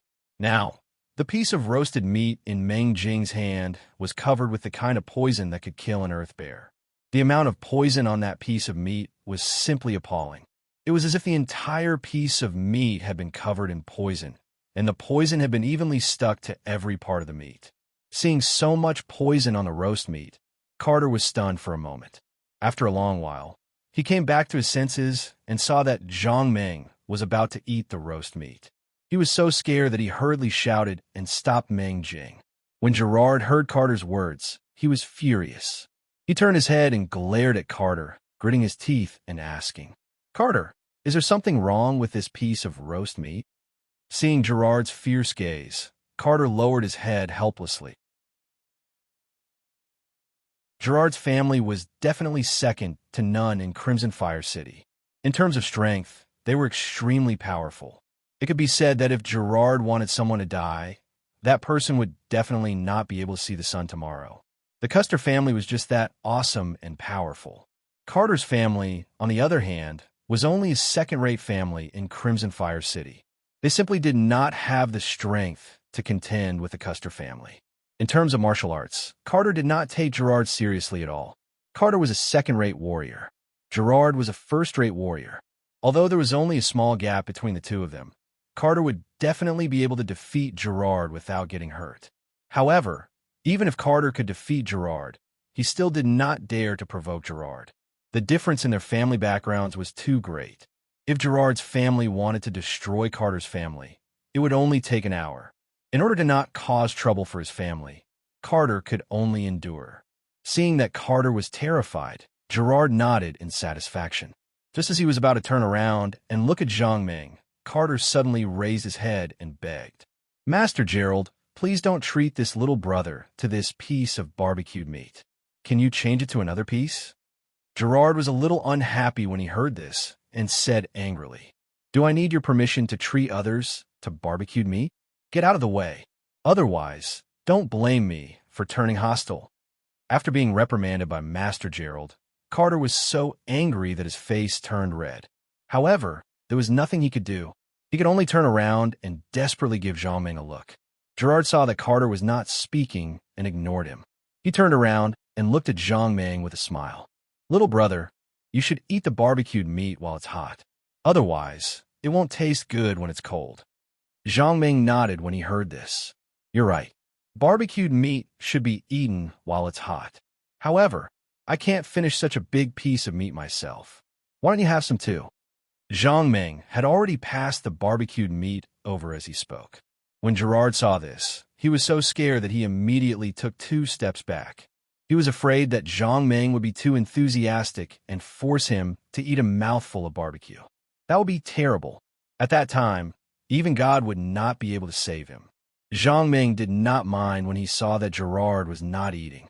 He picked up the barbecued meat and placed it in his mouth under Carter's shocked gaze and Gerard's expectant gaze. He started chewing. A moment later, Carter despaired when he saw that Zhang Ming had already swallowed the piece of meat. The barbecued meat is indeed delicious with so much seasoning. Why don't you have some too? Hearing Zhang Ming praise the barbecued meat, Gerard turned to look at Valenica and laughed coldly in his heart. "Valenica, this is all your fault." Valenica saw that Gerard's gaze was cold and had a hint of mockery. Although she did not understand what was going on, she knew that something was going to happen. Zhang Ming ate very quickly. One mouthful of wine, one mouthful of meat. It did not take long for him to finish the entire bag of wine and the barbecued meat. Gerard saw that Zhang Ming had finished the barbecued meat and estimated the time in his heart. He knew that the poison was about to take effect. The fear he had for Zhang Ming immediately disappeared, and he laughed heartily at the sky. After laughing for a while, Gerard lowered his head and looked at Valenica with a smile. Valenica, your good friend is about to leave. Aren't you going to say goodbye to him? Valenica was an apprentice priest of the temple. She was mostly in contact with magic and cultivation. She had never met someone like Gerard. Hearing Gerard's question, Valenica was a little confused. She turned to Zhang Ming and asked, "Are you leaving?" Zhang Ming wiped the grease on his mouth and nodded. "Wait a moment. I'll give Carter some pointers on his cultivation, and then I'll go back." "Ha ha." Hearing Zhang Ming's answer, Gerard laughed again. After a while, he stopped laughing and looked down at Zhang Ming with a sinister expression. "Kid, you ate the barbecued meat that I added seasoning for you. Do you still want to go back?" Zhang Ming laughed. "Why can't I go back? Do you want me to stay for dinner?"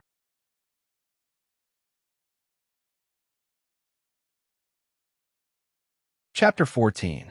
Gerard laughed maniacally. After a while, he pointed at Zhang Ming and said coldly, "Do you feel pain in your stomach now?" Zhang Ming nodded and touched his stomach.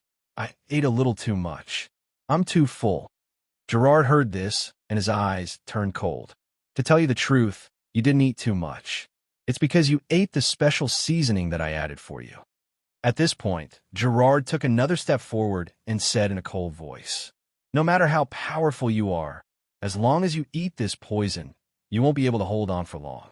Zhang Ming shook his head. "I just feel a little too full." Gerard looked at Zhang Ming and laughed maniacally. "If I'm not wrong, you're going to collapse right now." Gerard pointed at Zhang Ming and shouted, "Collapse, collapse." Zhang Ming was speechless as he looked at Gerald's hysterical appearance. He couldn't help but shake his head. He then turned to look at Carter and said with a smile, "I drank your wine, but I don't have anything in return. I'll help you this time." When Carter saw Zhang Ming looking at him, he felt a wave of guilt. He felt that he was too useless. He actually watched Zhang Ming eat the poison with his own eyes.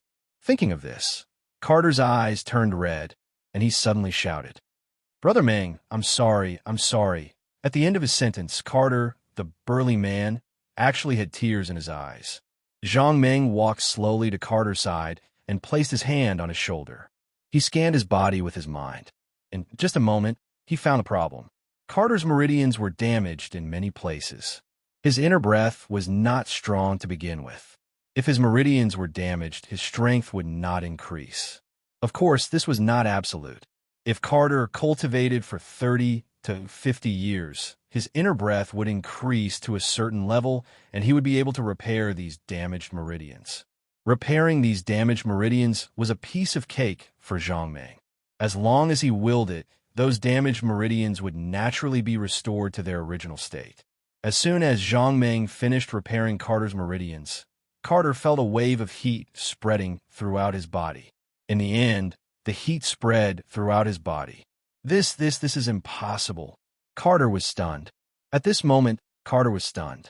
Although his strength had not increased in the past 5 years, he had never seen a pig run, but he had at least eaten pork before. If he wasn't wrong, the condition in his body was the standard of a 5th-level warrior. He thought about how he had been stuck as a 2nd-grade warrior for so many years. Now, he had finally broken through. Not only had he broken through, but he had also directly broken through to become a 5th-grade warrior. At this moment, his eyes filled with tears of excitement. He was about to cry. After being excited for a while, Carter suddenly shouted and jumped up. At the same time, he waved his fist and hit a big tree beside him. Crack! After a loud noise, a 20-centimeter thick tree was broken by Carter's punch. Seeing that the tree had been cut down by Carter, the entire place fell silent. Only the sound of the tree falling down echoed in everyone's ears. When the crowd saw Carter knock down the tree with a single punch, they were immediately dumbfounded. Such a thick tree was knocked down by Carter with one punch. Carter was only a 2nd-level warrior. He was only one level higher than everyone else. How could he be so strong? Looking at the fallen tree, Carter was also stunned. Suddenly, he turned around and walked quickly to Zhang Ming. With a plop, he knelt on the ground and said with a face full of tears, "Thank you, Brother Ming. Thank you, Brother Ming, for increasing my strength. Thank you, Brother Ming." After hearing Carter's words, everyone was enlightened. At the same time, they were even more shocked. To be able to increase Carter's strength by so much in such a short period of time was simply unbelievable, especially since Carter had not advanced in many years. This was a well-known fact. Moreover, Carter had visited many experts to solve this problem, but without exception, none of them could solve Carter's problem. Now, this person not only solved Carter's problem in such a short period of time, but also increased his strength by so much. For a moment, everyone looked at Zhang Ming. Their eyes were full of anticipation and enthusiasm, almost melting Zhang Ming. At this time, Gerard was also stunned. Not only was Zhang Ming not poisoned to death, but he also increased Carter's strength by so much in such a short period of time. Carter was able to knock down such a thick tree with one punch. According to Gerard's estimation, Carter might have already become a 5th-level warrior. At the thought of a 5th-level warrior, Gerard's heart was filled with regret. If he hadn't poisoned Zhang Ming, he would have been able to shamelessly beg Zhang Ming. Perhaps he would have been able to become a 5th-rank warrior. In the eyes of outsiders, as the first heir of the Custer family, it was natural for him to be incomparably glorious. However, every family had its own difficulties. Carter's aptitude was very ordinary. After practicing for so long and taking all kinds of elixirs, he was still only a 1st-level warrior. It didn't matter if he cultivated slowly. He swore that he could work harder. However, what gave him a headache was that Carter's younger brother, Leslie, was extremely talented in martial arts. Although Leslie was younger than Carter by 3 years, he was already a 3rd-level warrior. Moreover, Leslie's teacher had once told the head of the Custer family, Moria. Leslie was definitely a martial arts genius. It was believed that before the age of 35, he would definitely be able to advance to the Xiantian realm, which was the rank of a master. Although Gerard was the first heir, it did not mean that he would definitely become the head of the Custer family. If Gerard was still a level 3 or 4 warrior when Leslie became a master, he might have to step aside even though he was the #1 successor. As the head of a large family, not only did he have to have enough experience, he also had to be the strongest. For the sake of his own strength, Gerard had been so worried that his hair had turned white. He had thought of all kinds of ways to increase his strength, but he had been unable to do so. Now, the opportunity was right in front of him. The person in front of him could definitely increase his strength, but he had drugged him. Moreover, he had drugged him with the most potent poison. What made Gerard the most uncomfortable was that it was fine to poison him, but why did he have to say it out loud? Looking at the elated Carter, Gerard only wanted to find a hole to crawl into and cry his heart out. Zhang Ming patted Carter's shoulder and said with a smile, "Don't mention it. You're welcome. You've treated me to some good wine, and I'll treat your injuries. We're even." As soon as Zhang Ming finished speaking, Gerard had already shouted, "Quickly bring out our best wine. I want to entertain an important guest."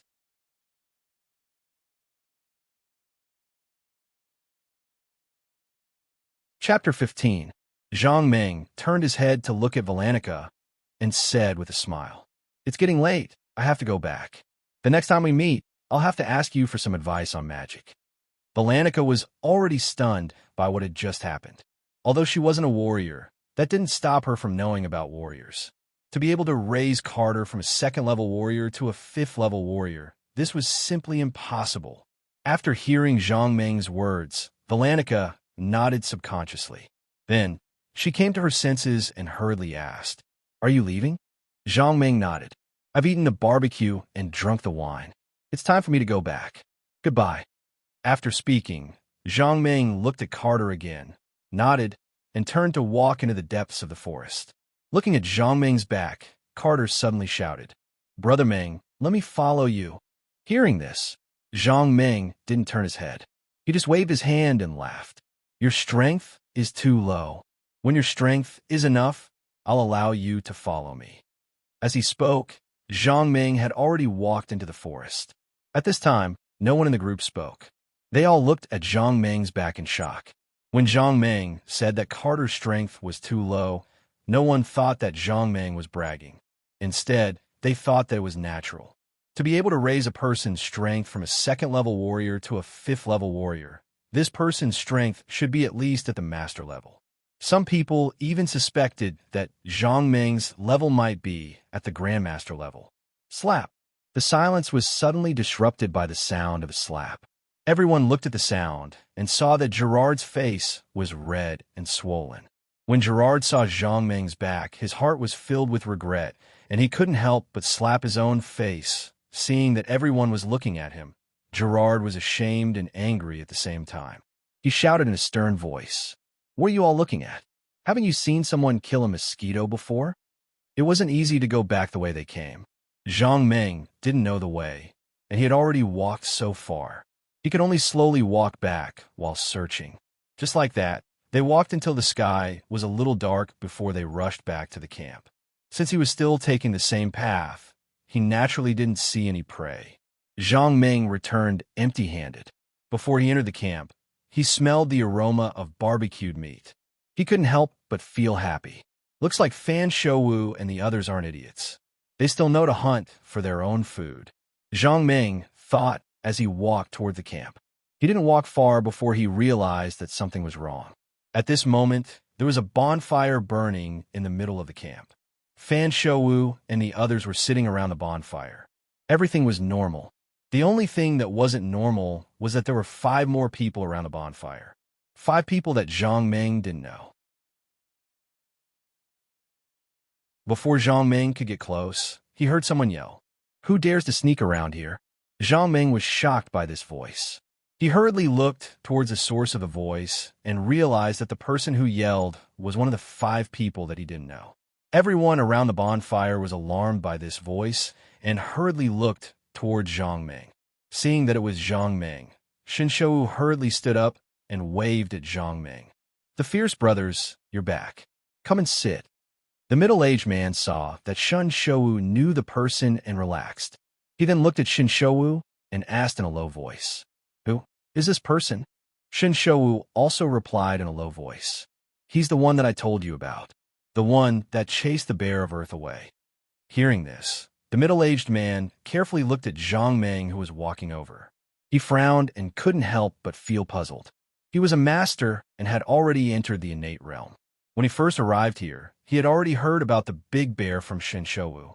After listening to Shou's description of the big bear, he immediately knew that the big bear was the bear of earth. To be able to chase the bear of earth away, this person's strength was definitely quite high. As the saying goes, heroes appreciate each other. He wanted to make friends with him. However, now that he saw Zhang Ming, he couldn't help but feel puzzled, because he didn't feel the existence of any inner strength on Zhang Ming's body. It was a bit unbelievable that he could chase the bear of earth away with just brute force. However, Zhang Ming was the one that chased the bear of earth away after all, so he still had to be polite. Thinking of this, the middle-aged man stood up and cupped his fists towards Zhang Ming, speaking in a clear voice. "I'm the guard captain of the county governor's mansion, Mu Hongyi. May I know your name, little brother?" Seeing that this person was so polite, Zhang Ming didn't dare to neglect and hurriedly saluted and replied, "My name is Zhang Ming."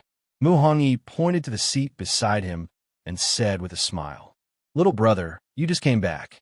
I'm sure you haven't eaten yet. Come and sit down. Let's have a drink." Zhang Ming nodded and sat down beside the middle-aged man. As soon as Zhang Ming sat down, Mu Hongyi smiled and pointed to the 4 people beside him and introduced them. "They are my 4 brothers, Hodaki, Lan Jiong, Zhang Yuntao, and Shun Feisher." Hodaki was a thin middle-aged man. Lan Jiong and Zhang Yuntao's physiques were much stronger. Shun Feisher had a medium build. Unlike the others, he had a short beard under his chin. After listening to Mu Hongyi's introduction, Zhang Ming also hurriedly saluted the 4 of them. After everyone exchanged pleasantries, Mu Hongyi asked with a smile, "I heard from them that last night, you knocked down the bear of earth with just a big tree. Zhang Ming hurriedly said politely. I was lucky. Mu Hongyi nodded with a smile and continued to ask, Little brother, where did you learn from? To be able to teach someone like you, your master must be extraordinary. Zhang Ming said, I don't have any master. I just have some brute strength. I don't know any martial arts. As soon as Zhang Ming's voice fell, Shun Feisher, who was sitting beside him, suddenly sneered. You are indeed very lucky. If that bear of earth didn't run away, and you don't know any martial arts, in my opinion, you might have. Although Shun Feisher didn't finish his words, everyone understood the meaning of his two cold snorts. Not knowing any martial arts, and just relying on brute strength was indeed nothing to boast about. Although the bear of earth was strong, and its defense was very strong, in front of a martial arts master, it was still not enough. Zhang Ming listened to Shun Feisher's words and was a little unhappy in his heart. I drove away the bear of earth. This is an indisputable fact. If you have the ability, you should also find in bear of earth, and see if you could be lucky. Although Zhang Ming wanted to lose his temper and beat Shun Feisher into a meat patty with one punch, he thought that Mu Hongyi was still very polite. He should at least give him some face.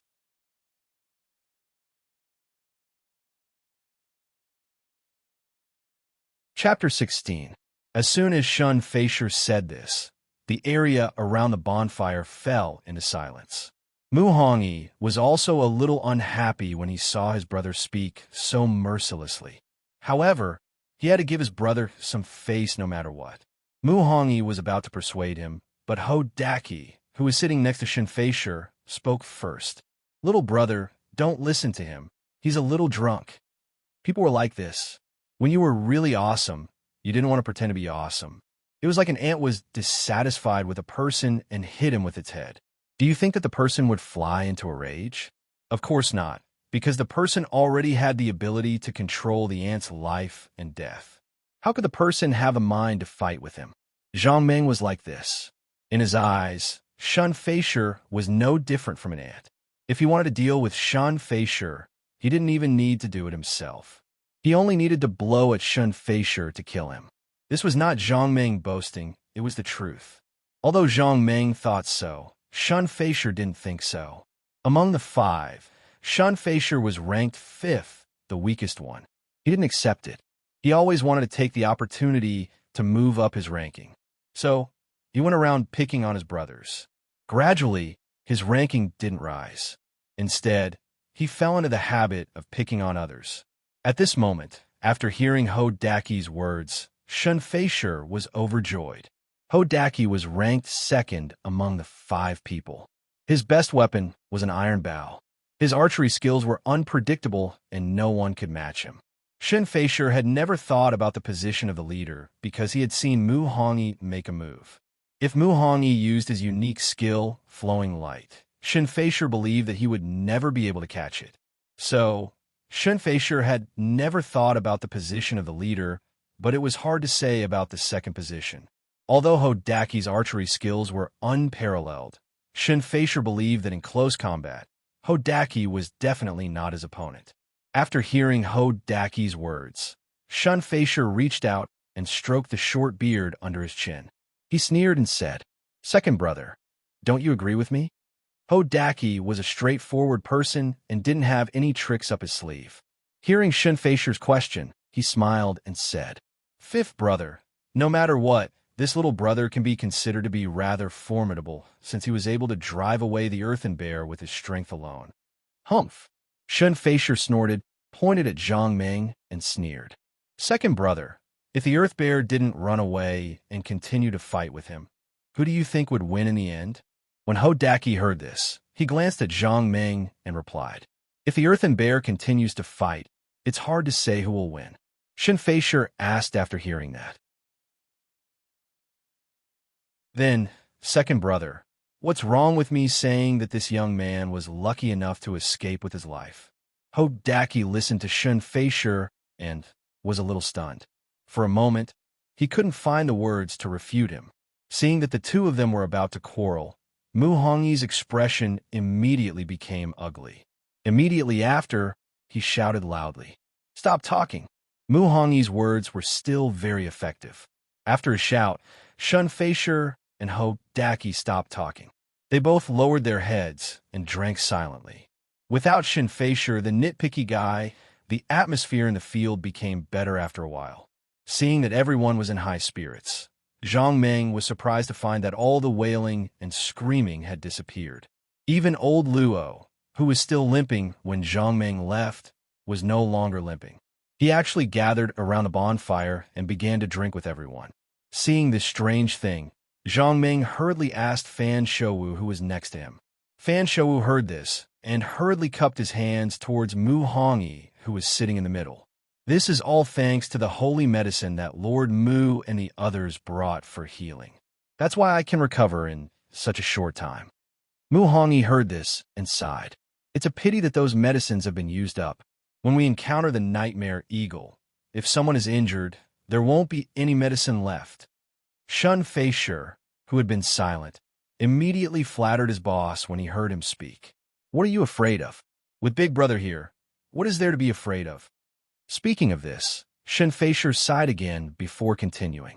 No matter how powerful the nightmare eagle is, I'm afraid it will only end up with its soul scattered when it encounters Big Brother's flowing light. When Mu Hongyi heard this, although he did not say anything, Zhang Meng could clearly see the pride that flashed in his eyes. Although Shun Feisher liked to nitpick, he absolutely did not dare to nitpick in front of his boss. Instead, he deliberately flattered him. Hearing this, Shin Shouwu also clapped his hands and exclaimed, Indeed, with Lord Mu here, there is really nothing to be afraid of. I was lucky enough to see Lord Mu's unique skill, flowing light, once. It is really powerful. Shin Feisher laughed again. Big Brother, look, I was right. Even a younger generation knows that Big Brother is powerful. Now, Big Brother, you have no choice but to admit it. Mu Hongyi laughed heartily after being praised by the two. Then, he raised the wine glass in front of him and said with a smile, Come, let's drink to the nightmare eagle that we can capture. After Mu Hongyi finished his words, he was about to raise his wine glass to drink.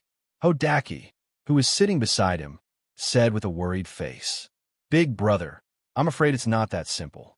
I've also heard of the nightmare eagle. Legend has it that the feathers on the nightmare eagle's body have a very strong defense. Not only that, the nightmare eagle also has the ability to attack with magic. It's better to be careful when we go to hunt the nightmare eagle this time. Shin Feisher was overjoyed when he heard this. This was like giving a pillow when he was sleepy. Second Brother, what are you talking about? Although the nightmare eagle is powerful, can it be more powerful than Big Brother? If you don't dare to go, then you can go back. I believe that Big Brother will not stop you.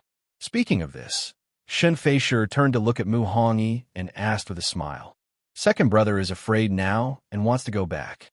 Big Brother, you won't blame him for being cowardly, right? At this moment, Mu Hongyi's face was a little ugly. He just raised his wine glass and stopped in front of him. He didn't know if he should drink or not. Second Brother, if you really want to go back, I won't stop you, but you have to think carefully. Although Mu Hongyi didn't finish his words, everyone knew that if Ho Daki dared to go back now, Mu Hongyi would definitely be very dissatisfied. Seeing that Ho Daki was sitting there without speaking, Shun Feisher was a little anxious. If Ho Daki didn't go back, wouldn't his performance be in vain? Thinking of this, Shin Feisher raised the wine glass in front of him and walked quickly to Ho Daki. He said with a cold smile, Second Brother, since you want to go back, I'll give you a toast first. After drinking, you can go back. Take it as me sending you off.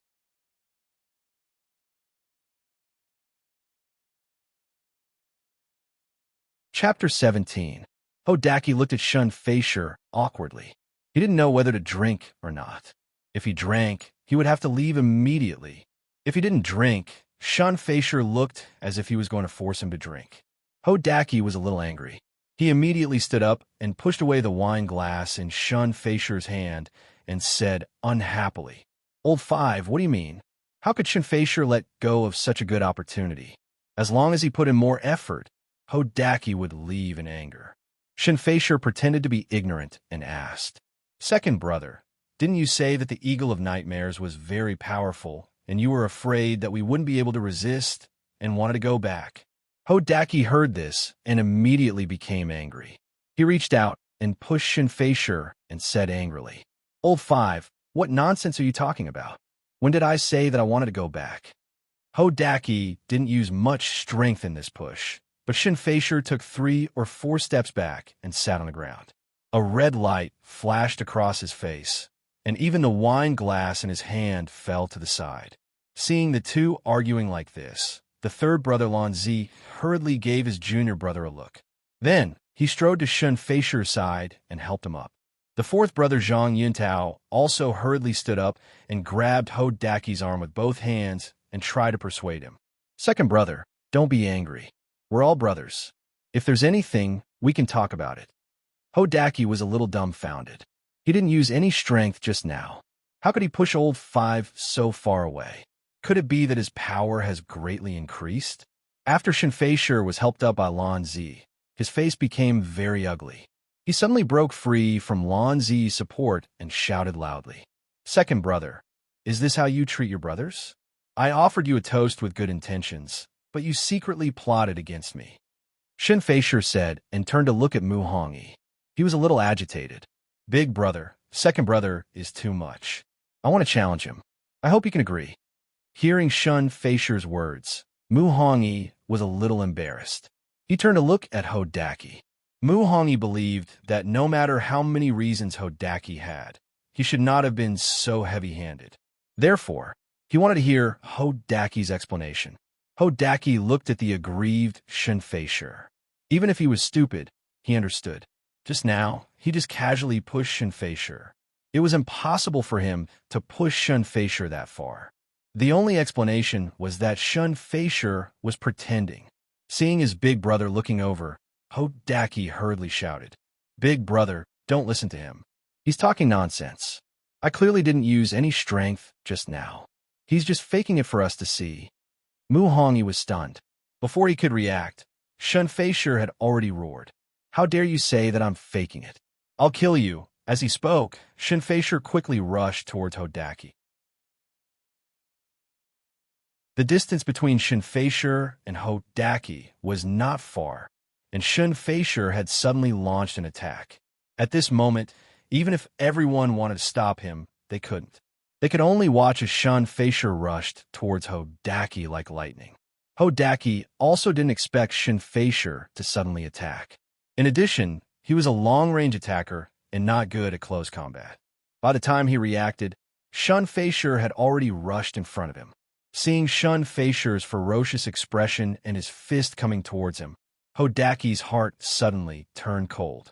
Shinfei was not good at using weapons. His strongest skill was his fist.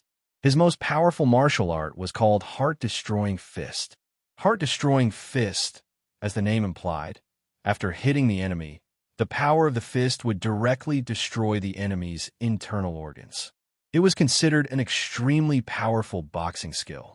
Looking at the appearance of Shinfei gnashing his teeth, Hodaki believed that his punch was absolutely serious. If he was hit, he might be finished. Others didn't know the power of Shinfei's fist, but Mu Hongyi and the other 4 all knew. They wanted to stop him, but how could they make it in time? They could only watch as Shinfei fiercely rushed towards Hodaki. Just when everyone felt that Hodaki would be seriously injured by Shinfei this time, Shinfei's next performance suddenly made everyone stunned. Everyone saw Shinfei waving his fist and rushing towards Hodaki. However, just as he was about to reach Hodaki, Shinfei suddenly came to a sudden stop. Then his knees went soft and he knelt on the ground. This was nothing. After Shinfei knelt on the ground, his head suddenly leaned forward and he actually kowtowed to Hodaki. Seeing this scene, everyone was stunned. They never thought that Shinfei would rush over so quickly in order to apologize to Hodaki. He apologized and kowtowed to admit his mistake with the highest standard. Everyone stared at this scene with their mouths agape. The scene fell into silence. No one spoke. They couldn't believe their own eyes. After a long while, Shinfei suddenly jumped up. When he was about to speak, Hodaki had already stepped forward and grabbed his hands. He said with some emotion, Fifth brother, you can't do this. We're all good brothers. Even if you are wrong, you don't have to do this. Muhangi also came over and patted Shun Feisher's shoulder affectionately and praised. Fifth brother, I didn't misjudge you. You're really good. Well done. Shun Feisher looked at Hodaki and then turned to look at Muhangi. He opened his mouth but couldn't say anything. Zhang Yuntao grabbed Shun Feisher's arm and said with a smile, Fifth brother, since you know you were wrong, don't mention the past. Let's go and have a drink. Shun Feisher was a little confused. He clearly remembered that the strength of his punch could definitely take Hodaki's life.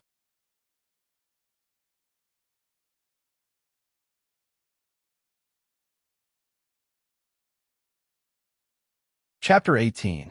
Although everyone kept toasting Shun Feisher, in their hearts, they despised his character to the extreme. Just now, if Shun Feisher made a move on Hodaki, everyone would say that he was extremely vicious, but they would also say that he was decisive and dared to take responsibility for his actions. However, like this, his momentum was as fierce as a tiger, a man-eating tiger. He acted like a mouse, a timid mouse. As long as there was a little wind blowing grass, he would be scared. Shun Feisher also saw it. Although everyone toasted him, he could clearly see the contempt in their eyes. Shun Feisher was extremely unhappy, but what could he do? If he dared to pick a bone, everyone would think that he was a capricious villain. I'm afraid that the boss would definitely drive him away. This was not the result he wanted. Zhang Ming was watching from the side, but he was in a good mood. That's right, what happened just now was all done by him. Shun Feisher was unreasonable. He had long been impatient with him, but to fix him for no reason was a bit bullying. Although Zhang Ming wanted to let him go, Shun Feisher was looking for trouble, so he couldn't blame others. Seeing Shun Feisher's embarrassed face, Zhang Ming also picked up a glass of wine, walked to him with a smile, and said with emotion, Shun Daren's tolerance is really admirable. As long as you are wrong, you will kowtow and admit your mistake. It's really amazing. I've seen it. When Shun Feisher heard this, his angry face had turned into a pig's liver color, and his heart was jumping with anger. He stood up abruptly and waved his fist, wanting to send this annoying guy flying. However, at this time, suddenly, Shun Feisher only felt his knees soften. Unknowingly, he knelt down again. Not only that, the feeling of weakness in his waist appeared again, so he kowtowed to Zhang Ming again. At this time, in order to facilitate the toast, everyone surrounded Shun Feisher not far away. After hearing Zhang Ming's words, everyone was shocked. Even the boss Muhangi began to worry. In any case, Hodaki was Shun Feisher's second brother. Shun Feisher apologizing to Hodaki was understandable. However, Zhang Ming was just an outsider and his junior. How dare he provoke him like this? Thinking of this, Muhangi hurriedly stepped forward, wanting to stop the disaster that was about to happen. However, what happened next shocked Muhangi. Shun Feisher knelt down and kowtowed again. Shun Feisher's movements were so proficient that they had reached the point where practice makes perfect. His knees went soft and he knelt down. He leaned forward and kowtowed. This, Muhangi rubbed his eyes in disbelief. After he was sure that he wasn't mistaken, his heart was in turmoil. He never thought that old Fifth would be so humble and courteous. As soon as he found out that he was wrong, he immediately knelt down and kowtowed to apologize. Muhangi sighed and hurriedly stepped forward. He helped Shun Feisher up and said meaningfully, Laowu, I'm very happy that you're humble and polite. However, there are many other ways to apologize. For example, if you know that you've done something wrong, you can just apologize to this little brother verbally. Why do you? Alas. In the end, Muhangi couldn't continue. He could only sigh and end his words. It should be known that Shun Feisher was in cahoots with them. If Shun Feisher kept kowtowing to others in the future, they as brothers would also lose face. At this moment, Shun Feisher was also inexplicably horrified. After he knelt down and kowtowed skillfully, he thought that all of this was done by the boy in front of him. However, the boy in front of him didn't move at all. Even the hand holding the wine glass didn't move. The smile on his face didn't change either. This meant that all of this was not done by the boy in front of him, but by someone else. Shen Feisher looked around. There were only a few of his brothers, Shen Shouwu and his guards. Shen Shouwu and his guards couldn't have such high martial arts skills. As for his brothers, Shen Feisher knew very well that even if the eldest brother, Mu Hongyi, personally made a move, it was impossible for him to have such great ability. Looking at the dark forest around him, Shen Feisher's forehead suddenly broke out in cold sweat. He felt that someone must have been hiding in the forest and plotting against him. At the thought that someone was plotting against him, the cautious Shen Feisher didn't even dare to say a word. He said goodbye to his brothers and hurried back to the tent. Looking at Shen Feisher's departing figure, Ho Daki suddenly spoke. "Eldest brother, what's wrong with Laowu today? Why did he change so much?" Mu Hongyi shook his head. "I don't know either." Looking at Shen Shouwu and his guards, Mu Hongyi felt a little embarrassed. Originally, when the 5 of them had arrived, they were in high spirits and full of mettle. As the 5 great guards of the governor's mansion, they definitely had the right to be proud. There were a total of 18 guards in the governor's mansion. Their ranking was also based on the level of their martial arts skills. Among the 18 guards, Mu Hongyi's martial arts skills were ranked 3rd because there were 2 commanders above him. The 18 guards of the governor's mansion were famous in the entire South County. Very few people were their match. This time, if Fan Shouwu could get the news that the Nightmare Eagle had appeared here, the governor would naturally also get it. Fan Shouwu wanted to give the black feather cloak to a beauty, so how could the governor not want to give this treasure to someone? Therefore, the governor sent 5 guards, led by the captain, Mu Hongyi, to hunt the Nightmare Eagle and obtain the black feather cloak.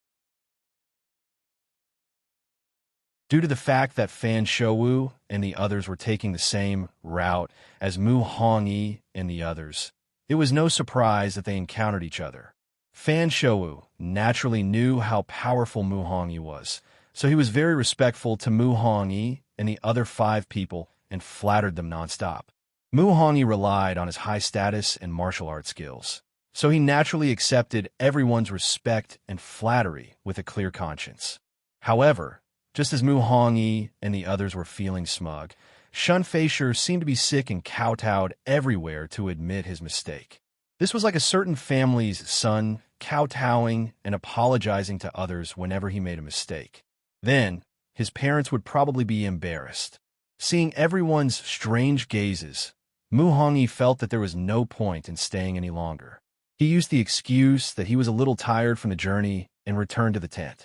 When the rest of the guards saw that their boss had gone back, they also took their leave one after another. As soon as he returned to the tent, Mu Hongyi's face immediately darkened. He saw Shen Feisher coming over and said angrily, "What's the matter? What happened today? You did such an unbearable thing. Where are we going to put our faces?"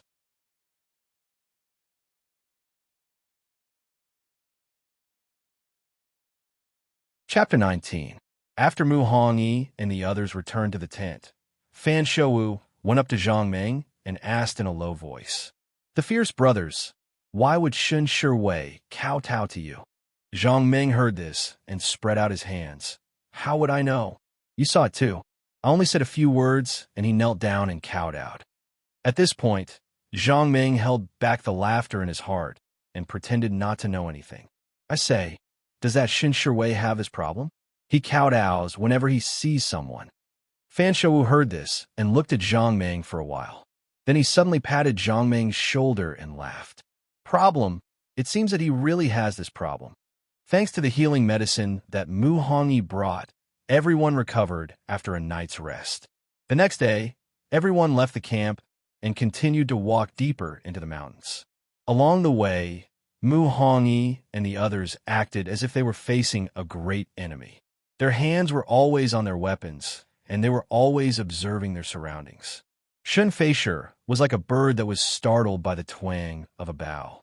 As long as there was even the slightest movement, he would immediately hide in the crowd and only come out after he had ascertained the situation. Shen Feisher's actions not only made Shen Shouwu and the others laugh in their hearts, but even Mu Hongyi felt ashamed. But he also understood Shen Feisher's actions. Yesterday, when he returned to the tent, Shun Feisher confessed to him that someone had plotted against him. Mu Hongyi suddenly realized, but at the same time, he was secretly on guard. Although Shun Feisher's martial arts were not the highest among them, he was definitely not the lowest either. To be able to plot against Shun Feisher without anyone noticing, this person's martial arts were probably higher than everyone's, but definitely not lower. After lunch, everyone continued on their journey. Not long after, Mu Hongyi, who was walking in the middle of the group, suddenly frowned and turned to Shinshouwu behind him. "Tell everyone to stop. There's someone in front." Fan Shouwu heard this and was shocked. He hurriedly waved his hand and told everyone to stop. Everyone's martial arts were naturally not as high as Mu Hongyi's. They didn't hear anything and just looked at Mu Hongyi in confusion. Shin Feisher was so scared that he hid behind Mu Hongyi. Mu Hongyi turned to look at Hodaki and said in a low voice, "Second brother, your Qin Gong is the best. Why don't you go check it out?" Hearing this, Hodaki nodded. He turned around and was about to go investigate. Mu Hongyi suddenly exhorted, "Second brother, don't act rashly. Once you've ascertained the situation, come back and report immediately." After Hodaki left, Mu Hongyi looked around again and said in a low voice, "Get ready, everyone." They didn't know whether the person in front of them was friend or foe, so it was better to take some precautions. Just in case it was an enemy, it would be better to be prepared. After a while, Hodaki came back with bad news. About 100 meters away, there was a team of more than a dozen people resting there. Moreover, that team had also discovered the situation here and was rushing over. As soon as Hodaki's voice fell, a few people walked out of the woods not far away. After seeing the attire of these people, Mu Hongyi's eyes narrowed. Mu Hongyi could tell that these people were not from the Dog Kingdom, but from the Magic Empire. Not only did these people look different from him, but their attire was also different. The people who came out were all wearing leather armor, and the weapons in their hands were much more cumbersome. As time passed, more and more people came out of the woods. In the end, Mu Hongyi counted a total of 18 people. One of them was a big man wearing silver mail armor and holding a two-handed sword. He should be the leader of this group. After everyone walked out of the woods, a relatively thin man quickly walked forward and shouted at Mu Hongyi, "Who are you? What are you doing in our Cold Moon City?" Hearing the question, Hodaki turned to look at Mu Hongyi. Mu Hongyi naturally understood what he meant and didn't answer. He just nodded slightly. Seeing this, Hodaki turned around and quickly walked out of the crowd and shouted at the man, "This is clearly the territory of the Dao Kingdom. When did it become the territory of Cold Moon City? Why have I never heard of it?" Everyone walked on the mountain ridge, and the boundary between the two countries was on the mountain ridge. Therefore, the division of territory on the mountain ridge was also very vague. Sure enough, after hearing Hodaki's answer, the thin man didn't buy it. He immediately sneered and said loudly, "This mountain ridge is the territory of our Cold Moon City. Now that you have crossed the boundary, if you retreat now, I can let bygones be bygones. If you dare to continue to stay here, don't blame me for being impolite." As the skinny man spoke, he pulled out a dagger from his boot and continued to speak. "I will count to 3. If you don't retreat, humph." Although the thin man didn't finish his words, everyone understood what he meant. Hearing this, Hodaki was even more furious. He immediately took out his iron bow and was ready to teach this guy a lesson. At this moment, Fan Shou suddenly walked up and laughed loudly. "Since you want to fight, then let me accompany you." Hodaki thought for a moment and didn't say anything else. He was a long-range attacker, and close combat was his weakness. Seeing Hodaki take a step back, Fan Shou immediately took out his cold light sword and rushed towards his opponent. Seeing Fan Shou rush over, the thin man's mouth curved into a cold smile. He also raised his dagger and went up to meet him. Fan Shou wanted to show his strength to his opponent. As soon as the two sides got close, he immediately exerted strength in his legs and jumped into the air. He roared, "Stars!" In an instant, in front of Fan Shou, dozens of sword flowers appeared. It was like a sky full of stars covering the enemy. Seeing the sky full of stars, the thin man was also shocked. However, He wasn't afraid. He only sneered and immediately waved the dagger in his hand, creating a bright light that blocked Fan Shouwu's attack. Ding, ding, ding.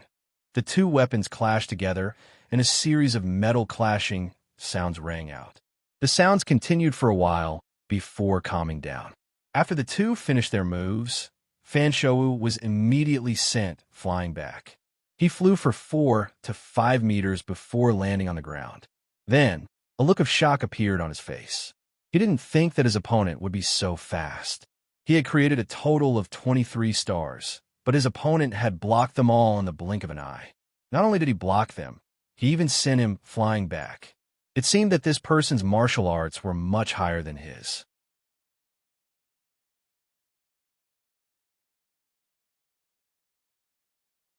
Chapter 20. Seeing that Fan Shouwu had been sent flying, the small and skinny man laughed coldly. He paused for a moment before he exerted force with his feet and charged toward Fan Shouwu. Fan Shouwu wanted to show off his power to his opponent, but the small and skinny man also wanted to show off his power to Fan Shouwu. Fan Shouwu was shocked when he saw that his opponent was charging toward him swiftly. He hurriedly waved his cold light sword and used his ultimate move, the Myriad Stars technique. The specks of starlight that were commonly seen in Fan Shouwu's hands once again enveloped the enemy. The small and skinny man only laughed coldly when he saw this. His body suddenly shot up, and in an instant, he had already leaped into the air. He somersaulted in the air and swept past the specks of starlight that Fan Shouwu had used. He once again let out a long whistle, and the dagger in his hand pierced toward Fan Shouwu like lightning. Fan Shouwu turned pale with fright when he saw that his ultimate move had failed. When he saw that his opponent was attacking him in midair, it was already too late for him to withdraw his sword to help. He could only sigh inwardly. My life is over. Hodaki, who was not far from Fan Shouwu, was also shocked. He hurriedly drew his bow and shot an arrow at the small and skinny man. When he shot this arrow, Hodaki also understood that no matter how fast his arrow was, it would definitely not be able to save Fan Shouwu. Among the crowd, the one with the highest martial arts skills was of course Mu Hongi. He could also see that something was wrong. When Fan Shouwu had first appeared, he had guessed that Fan Shouwu would not be a match for his opponent. However, he had never imagined that his opponent would be so powerful. Furthermore, not only was his opponent strong, but his speed was also rather fast. In the blink of an eye, this situation had developed. Mu Hongi knew that no matter how high his martial arts skills were, he would definitely not be able to save Fan Shouwu. However, Mu Hongi also understood that Fan Shouwu must not die because he was the son of the deputy prefectural governor. If Fan Shouwu was killed by the enemy in front of him, how would he explain it to the deputy prefectural governor? At the thought of facing the anger of the deputy prefectural governor, cold sweat trickled down Mu Hongi's forehead. Just as everyone was sweating profusely, the thin man in the air suddenly stiffened and the speed of his attacks slowed down. In that split second, Hodaki's bow and arrow were not to be trifled with. By the time the skinny man reacted, Hodaki's bow and arrow had already arrived. When the skinny man wanted to continue attacking, he suddenly felt a sharp pain in his arm that was holding the dagger. He could no longer hold the dagger. His hand loosened, and the dagger flew out of his hand and fell to the ground. Without the dagger, the attack was meaningless.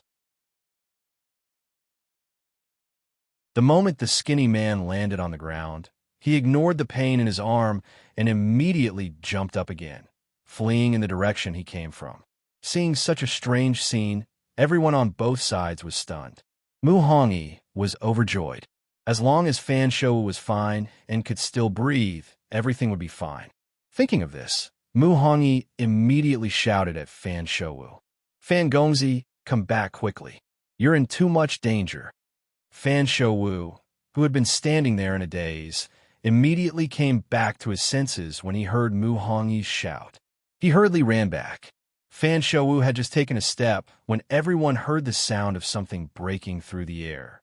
In the blink of an eye, an arrow was shot at the place where Fan Shouwu had been standing.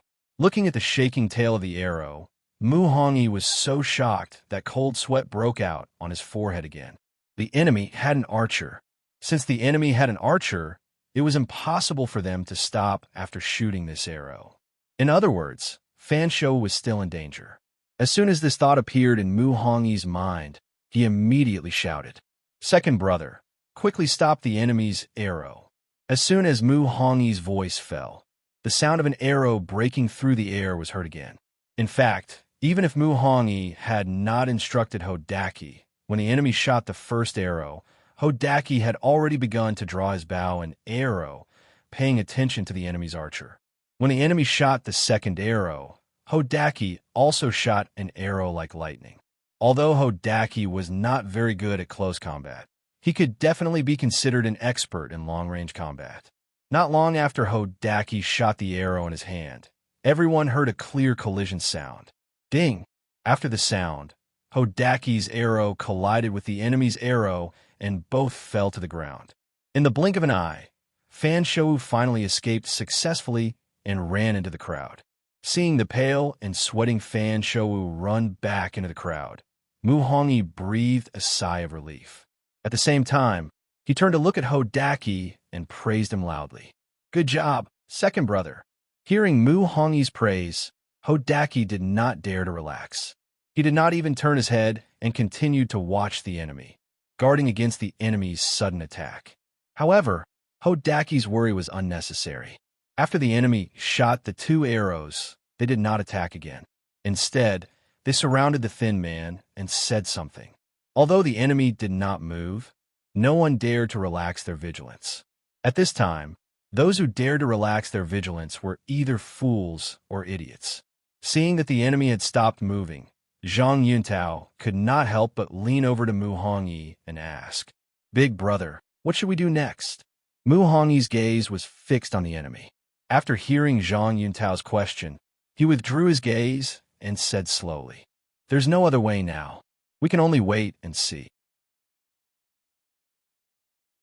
In any case, Mu Hongyi had to admit that although the martial arts of the thin man just now were a little worse than that of the five brothers, it was definitely not worse by a lot. There were 18 people on the enemy's side.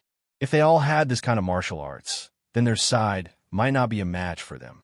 Therefore, it would be best if this matter could be settled peacefully. If not, and the other party insisted on putting forward some harsh conditions, then Mu Hongyi, the guard captain of the prefectural governor's mansion, was definitely not someone to be trifled with. In that case, it did not matter if they had a good fight. Mu Hongyi was waiting to see what the other party meant. This was the result of being weak. If all 18 guards of the chief guard manor were present, Mu Hongyi would definitely not wait. He would definitely immediately give the order to eliminate all the enemies. After a long while, the man in armor among the enemy's crowd stepped forward and shouted loudly, "You're attacking us secretly. What kind of men are you? If you have the ability, we won't attack you secretly.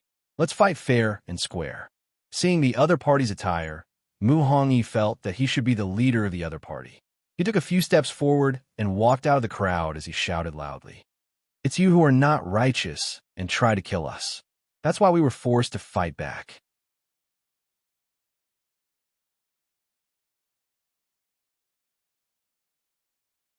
Chapter 21. After hearing Mu Hongyi's words, the man wearing chainmail immediately laughed. After a long while, he said, "That's right." After a while, he said, "That's because your martial arts are not good enough. How can you blame us for killing you?"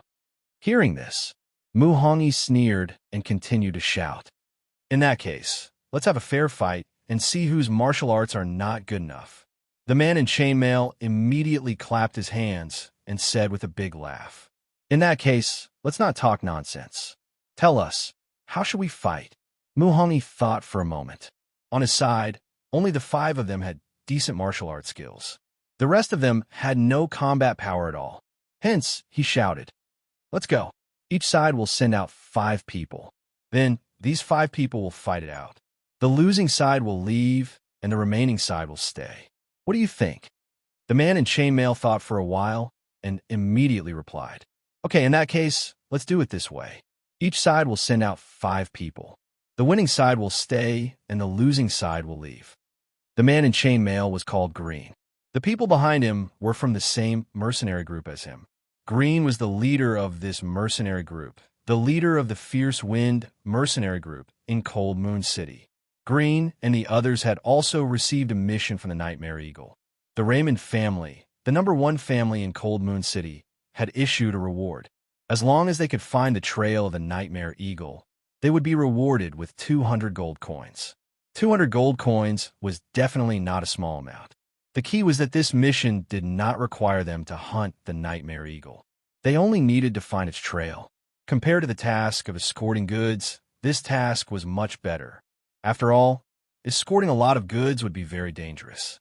As for searching for the whereabouts of the Nightmare Eagle, Glenn believed that as long as he hid well, he could definitely find the Nightmare Eagle unscathed and smoothly earn the 200 gold coins. However, if it was found by others, then the 200 gold coins would be wasted. Therefore, Green wanted to stop Mu Hongyi and the others from advancing.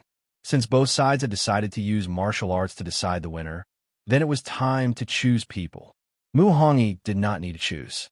When he said that there would be 5 people, he wanted to rely on the martial arts of his 5 brothers to win this time. Therefore, this time, it was the 5 of them who appeared. On Green's side, there were 2 other vice-captains, Scott and Raoul. Then, he chose the 2 most powerful people from the team. They were Joyce and Field.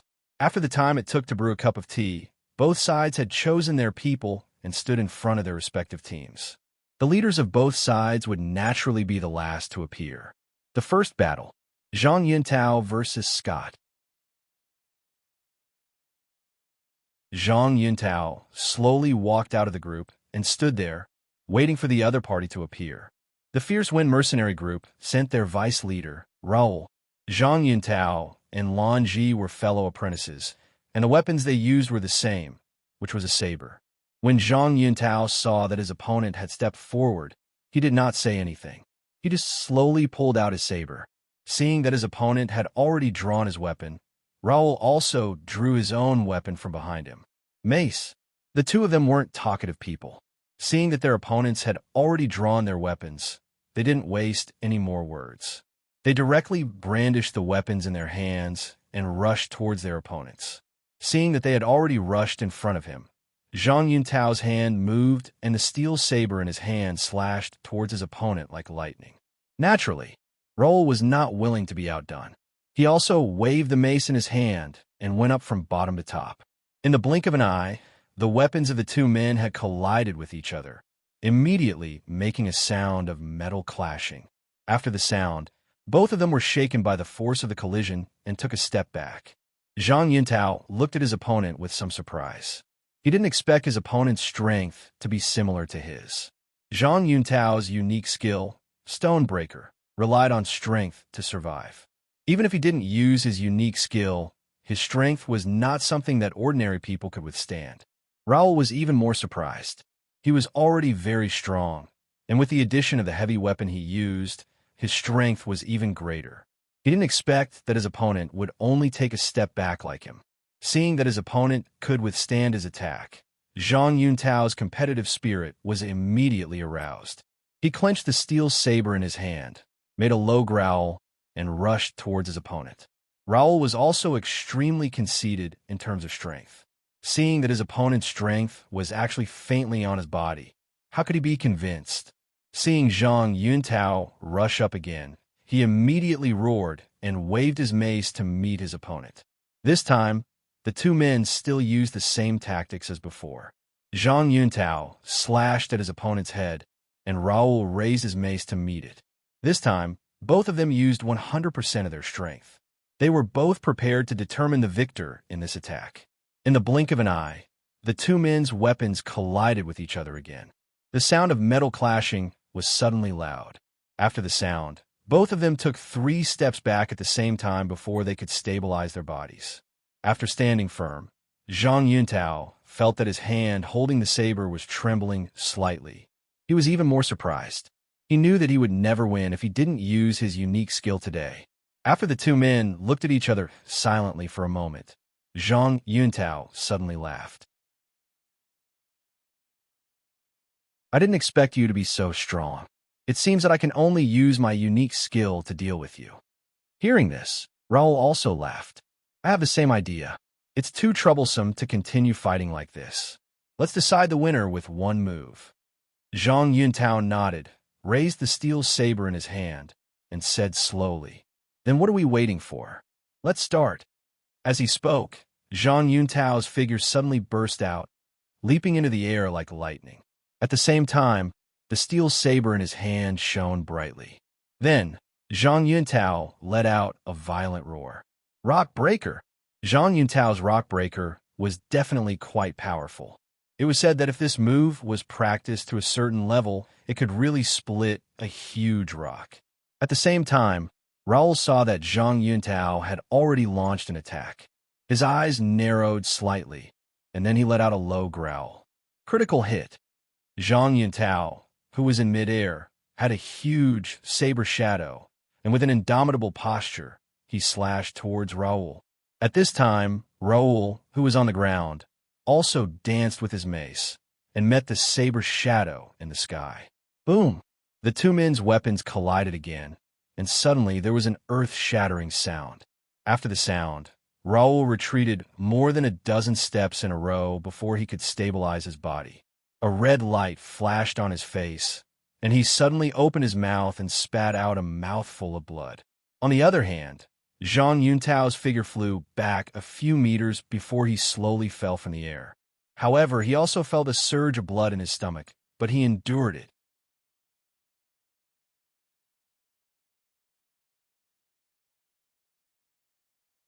Chapter 22. In the first battle, even if Green didn't want to admit it, he had to admit that his side had lost. Green saw Raoul coming back and asked with concern, "Raoul, are you okay?" Raoul shook his head. "I'm fine. I just need to rest." Hearing Raoul say that he was fine, Green was relieved. He turned to look at his brothers behind him, thought for a moment, and then said to Field, "Field, you fight the second battle. Let's see what other powerful masters they have." Field was a burly man who was nearly 2 meters tall. His body was covered in bronze muscles. No one dared to doubt his strength when they saw him. Field responded and strode forward. Mu Hongyi saw that the other side did not have a weapon, so he said to Shin Feisher behind him, "Old 5, the other side seems to be a boxing master. You should fight this round." Shin Feisher nodded. In terms of close combat, he was still very confident. Shin Feisher was only about 1.7 meters tall. Standing in front of Field, he was a lot shorter. However, Shin Feisher was not afraid because he understood that close combat not only required strength, but also flexibility.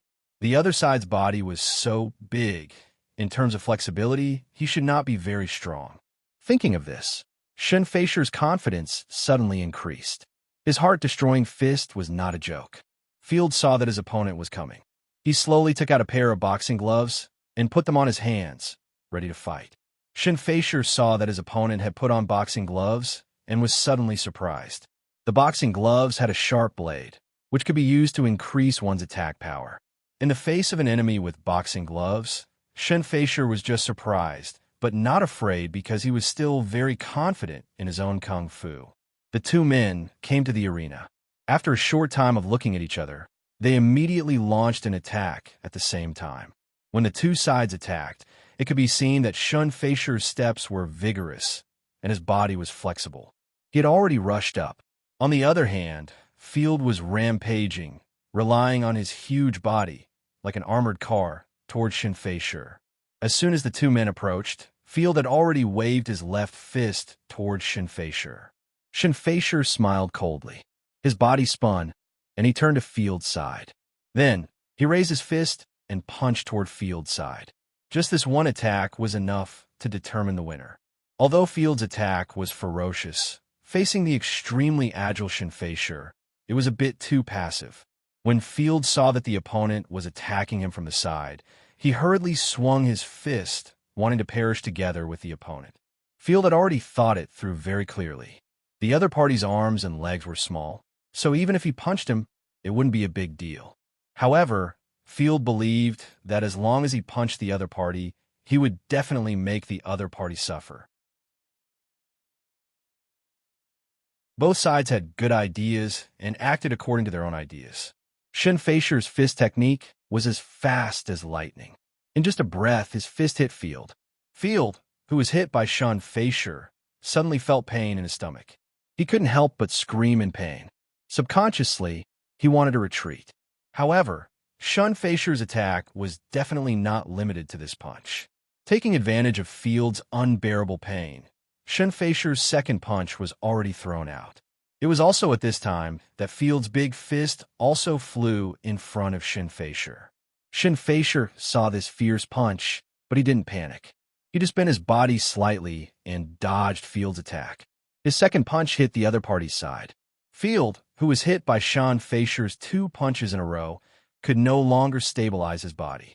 He involuntarily took 2 steps back, and his face turned into the color of a pig's liver. Seeing that Sean Fisher had won, Muhangi couldn't help but smile and nod. This old fifth, although a bit unreliable, is still a bit useful at critical times. It was also at this time that a hawk's cry suddenly came from the sky. After everyone heard this hawk's cry, they were all shocked. No one cared about this battle anymore. This was because the hawk's cry, although it was indeed the sound of a hawk, was high-pitched and powerful, sharp and ear-piercing. It made people's hearts tremble uncontrollably. Everyone hurriedly looked in the direction of the sound and saw that in the distant sky there was a small black dot moving here. After everyone saw this small black dot, they were even more shocked, because this black dot was too far away, but the cry it made was as loud as if it was in everyone's ears. Nightmare Hawk. Seeing this black dot in the sky, a name appeared in everyone's mind at the same time. Although they didn't see the appearance of a Nightmare Hawk, no one doubted that this was the Nightmare Hawk. The Nightmare Hawk in the distance flew very fast. In the blink of an eye, it became a lot bigger in everyone's line of sight. Looking at the Nightmare Hawk that was getting closer and closer, Muhangi suddenly shouted, "Hide in the woods. Don't let the Nightmare Hawk find you." After hearing Muhangi's words, everyone came back to their senses. They hurriedly retracted their gazes and followed Muhangi into the woods to hide. On the opposite side, Green naturally wouldn't let the Nightmare Hawk find his traces, because their mission was only to find the Nightmare Hawk, not to kill it. After everyone hid, the sound of wings flapping in the air came from the sky. At the same time, the Nightmare Hawk in the sky let out another eagle cry. As the Nightmare Eagle was already very close to the crowd, its cry caused everyone's ears to buzz. Those who were weaker had already used their hands to cover their ears.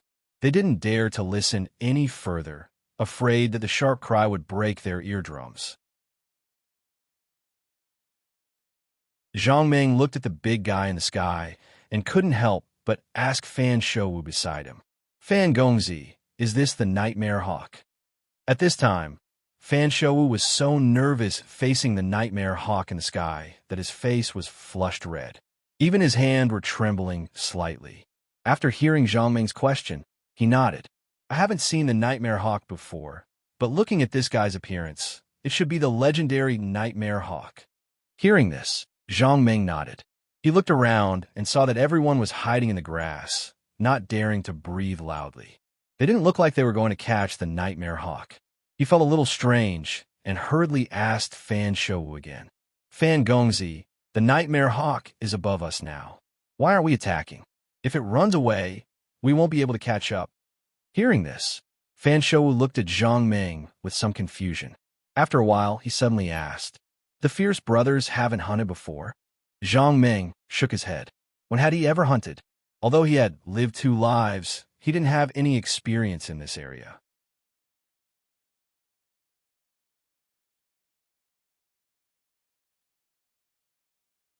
Chapter 23. Fan Shouwu shook his head when he heard Zhang Ming say that he did not have any hunting experience. "We are definitely not a match for a powerful creature like the Nightmare Eagle if we rely on martial arts alone." Fan Shouwu glanced at Muhangi again. Seeing that he was not looking at them, he lowered his voice and continued. "Even Captain Muhangi wasn't a match for the Nightmare Eagle. If we want to capture the Nightmare Eagle, we have to find where it lives. Then, we have to find a way to make it eat the poison that we have prepared. Only then will it be time for the hunt." Zhang Ming was even more puzzled and could not help but ask, "Can't we just fight it directly?" Fan Shouwu shook his head. It's possible to succeed, but the losses would be too great. Furthermore, the chances of success are not high. Zhang Meng raised his head to look at the nightmare eagle circling in the sky and said gloomily, "So hunting is so troublesome." Fan Shouwu and Zhang Xiaoming had rushed to hunt not because of their high martial arts, but because they had obtained a type of poison. Legend had it that this poison could even poison a giant dragon to death. Fan Shouwu and the other so-called hunt was actually to find a way to make the nightmare eagle eat the poison. Otherwise, even if Fan Shouwu was an idiot, he would not dare to hunt the nightmare eagle with martial arts alone. Not only did Fan Shouwu not dare, even Captain Mu Hongyi did not dare. No matter how powerful the five of them were, they would not dare to fight the nightmare eagle head-on. After understanding this point, Zhang Meng, who was ready to fight at any time, lay on the grass dejectedly. He looked at the gaps between the leaves and saw the nightmare eagle hovering above everyone's heads. After looking for a while, Mu Hongyi's expression became uglier and uglier. He suddenly thought that eagles had very good eyesight. Could it be that the nightmare eagle had discovered them? Thinking of this, Mu Hongyi could not help but feel a little nervous. If the nightmare eagle had really discovered their tracks, then this hunting operation would not go smoothly. They might even have to fight the nightmare eagle head-on. Although Mu Hongyi was very proud of his martial arts, he was not confident that he could defeat nightmare eagle in a head-on fight. Mu Hongyi was not the only one who was extremely nervous. Even Grim, who was not far away, was looking at the nightmare eagle that was constantly circling in the air with an ashen face. Their mission was to find traces of the nightmare eagle, and it was for this reason that Grim had accepted this mission. If this mission was to kill a nightmare eagle, Green would never accept this mission because it was too dangerous. Even if he had never seen a nightmare eagle, he had heard of its name. Grim did not believe that the 18 of them could kill the nightmare eagle. Scott, the vice captain of the Gale Mercenary Corps, quietly came to Grim's side and asked in a low voice, "Leader, what should we do? From the looks of it, the nightmare eagle has already discovered our tracks." Hearing this, Grim nodded. Even without Scott's reminder, he had also noticed this problem. If the nightmare eagle hadn't discovered their tracks, why hadn't it flown away yet? Why was it hovering above their heads? Seeing that the captain did not speak, Scott continued, "Captain, we can't go on like this. Why don't we retreat and hide for now?" Grim looked at the nightmare eagle in the sky and sighed helplessly. "I want to retreat too, but I'm afraid that the nightmare eagle won't let us go." Scott heard this and was stunned for a moment before he asked tentatively, "Captain, are you saying that the nightmare eagle won't let us go?" Grim nodded. As the captain of the Gale Mercenary Corps, he naturally knew more than Scott. They were here to hunt the nightmare eagle, but the nightmare eagle was also here to hunt them. It was also at this moment that the nightmare eagle above their heads suddenly let out a loud eagle cry. In the next moment, a flame was spat out from the nightmare eagle's mouth and landed on the tree behind them. The fire suddenly ignited and grew bigger and bigger. Grim looked at the fire behind them and shouted with an ugly expression, "Everyone retreat, stay away from the fire." Through the direction of the fire in the forest, Grim found that the nightmare eagle had sealed off their escape route. It would be difficult to retreat. Not only that, the nightmare eagle in the sky continued to spit out fire in the air. After a while, they were shocked to find that they had been surrounded by the nightmare eagle. Looking at the fire in the distance, Mu Hongyi's face was pale as he cursed angrily. "This beast is too cunning. It's afraid that we'll run away, so it surrounded us with fire." Zhang Meng, who was lying on the ground, looked at the nightmare eagle circling in the sky. He found that the eyes of the nightmare eagle were flashing with a cold, murderous intent. He could not help but be a little surprised. Could it be that this beast already had intelligence? Looking at the fire burning around them, everyone was panicking. Hodaki hurried to Mu Hongyi's side and asked anxiously, "Big brother, what should we do?"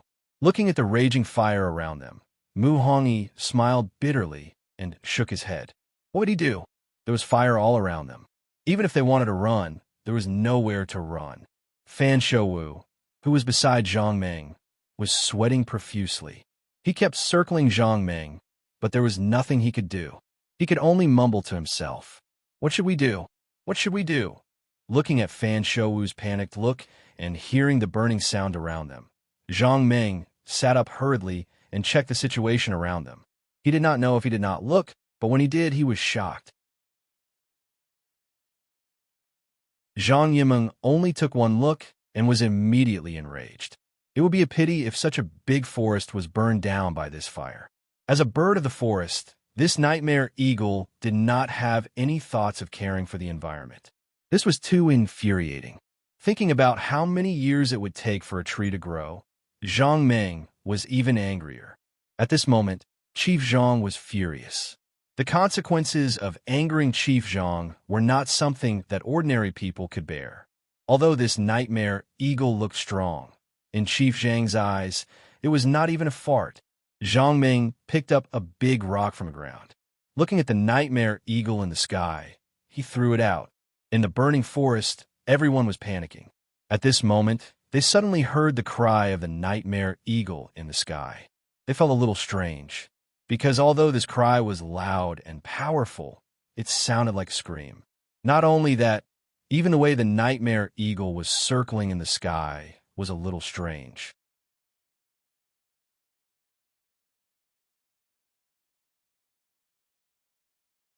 Chapter 24. The way the nightmare eagle was flying was indeed a little strange. Logically speaking, the speed at which it flapped its wings should be the same. However, things were a little different now. One of the nightmare eagle's wings was flapping fast while the other was flapping slowly. This had resulted in a consequence. The nightmare eagle's body tilted as it kept turning in the sky, as if it was struggling. Everyone stared at this scene in shock as they watched the nightmare eagle's comical performance in the sky. After a while, the nightmare eagle steadied its body and let out a sorrowful cry. It flapped its wings and flew unsteadily back the way it had come. The fire was still burning, and the burning trees were crackling. Even though everyone was still surrounded by the fire, they were much calmer without the threat of the nightmare eagle. Mu Hongyi saw that the nightmare eagle had flown away. Even though he did not understand why it had left, this was a good thing, and there was no need to pursue the matter. However, they were now surrounded by the fire, and everyone was still in danger. Mu Hongyi thought for a moment and immediately jumped up onto a tree to observe the fire in the distance. After observing for a while, he shook his head sadly.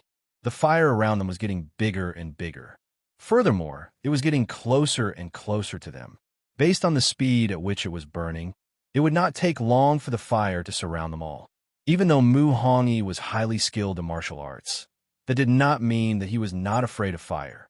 He was equally helpless in the face of the raging fire. When they saw Mu Hongyi jump down from the tree, everyone hurriedly surrounded him and asked about the situation. Mu Hongyi sighed and said helplessly, "The fire is too big. I'm afraid that it'll be very difficult for us to escape." Everyone looked at Mu Hongyi's ashen face and listened to his helpless words. Their hearts sank, and they knew that this time, they were afraid that they would not be able to escape. Fan Shouwu looked at the fire next to him. When he thought of being buried in this fire, his face turned pale and cold sweat broke out on his forehead. Just then, Zhang Meng slowly walked to his side and asked softly, "Fan Gongzi, how are you going to get out?" Fan Shouwu shook his head and said sadly, "There's nothing we can do now. The fire is so big that even if we want to rush out, it's impossible." At this point, Fan Shouwu turned to look at Zhang Meng and sighed before continuing. "The fierce brothers, I didn't expect you to end up like this after coming with us. I'm really sorry." Hearing this, Zhang Meng shook his head and said with a smile, "Fan Gongzi, I can save you all, but you know the situation in our stronghold. We don't have enough food to eat. So, if I save you all, I'll have to pay a fee in exchange for food for the people in the stronghold. Are you willing to do that?"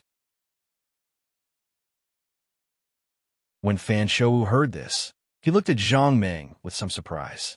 After a while, he asked tentatively, "The fierce brothers, do you have a way to get out?" Zhang Meng nodded. "I have an idea."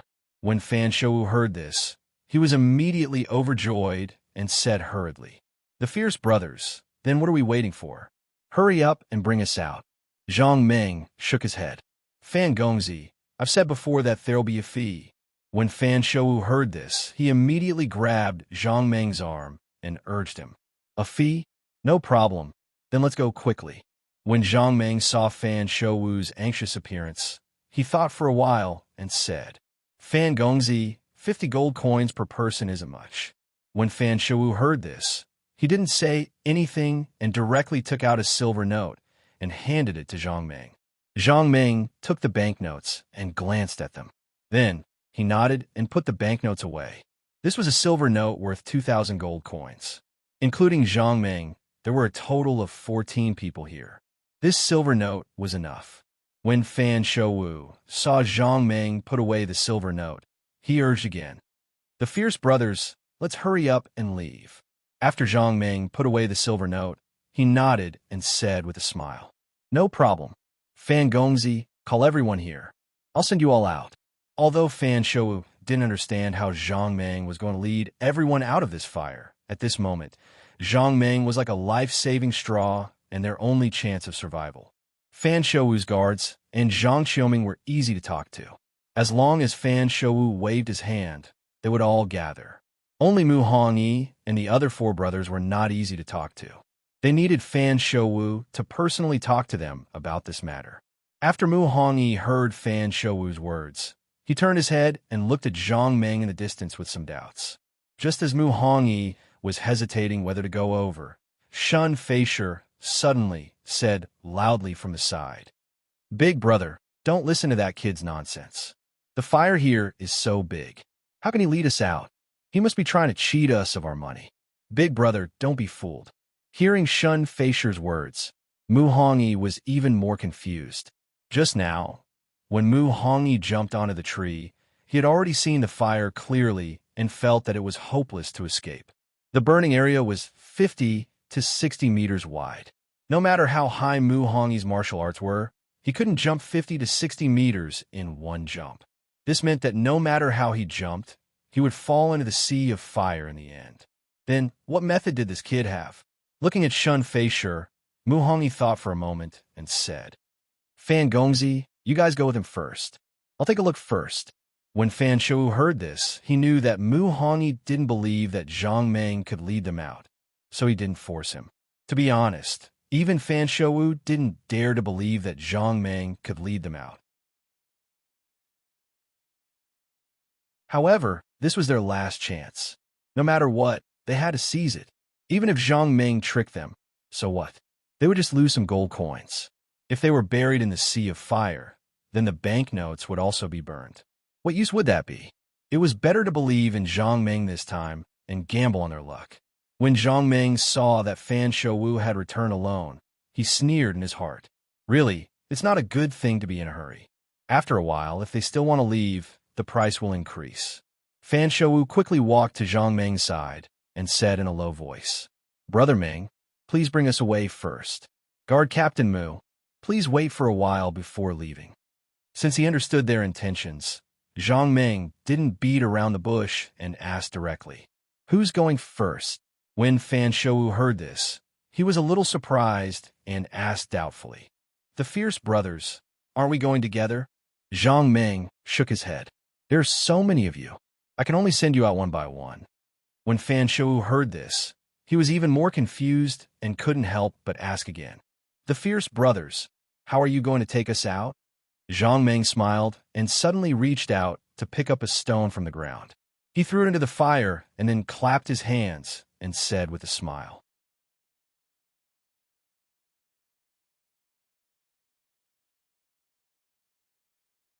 Chapter 25. Seeing that Fan Shouwu didn't understand how he was going to bring them out, he gave a demonstration and said with a smile, Just like that, I'll throw you over one by one. Seeing the stone fall into the fire, Fan Shouwu was dumbfounded. Could it be that this guy wanted to throw all of them over one by one? How could this be? What if they didn't have enough strength and fell into the fire? Fan Shouwu couldn't help but shiver at the thought of falling into the sea of fire halfway. He asked hesitantly, The fierce brothers, is this really okay? Zhang Meng smiled and patted Fan Shouwu's shoulder as he spoke with a serious expression. Fan Gongzi, don't worry. If I can't throw them over, just refund the money. Refund the money. Fan Shouwu was speechless when he heard this. If Zhang Meng didn't throw them over, they would only fall into the sea of fire.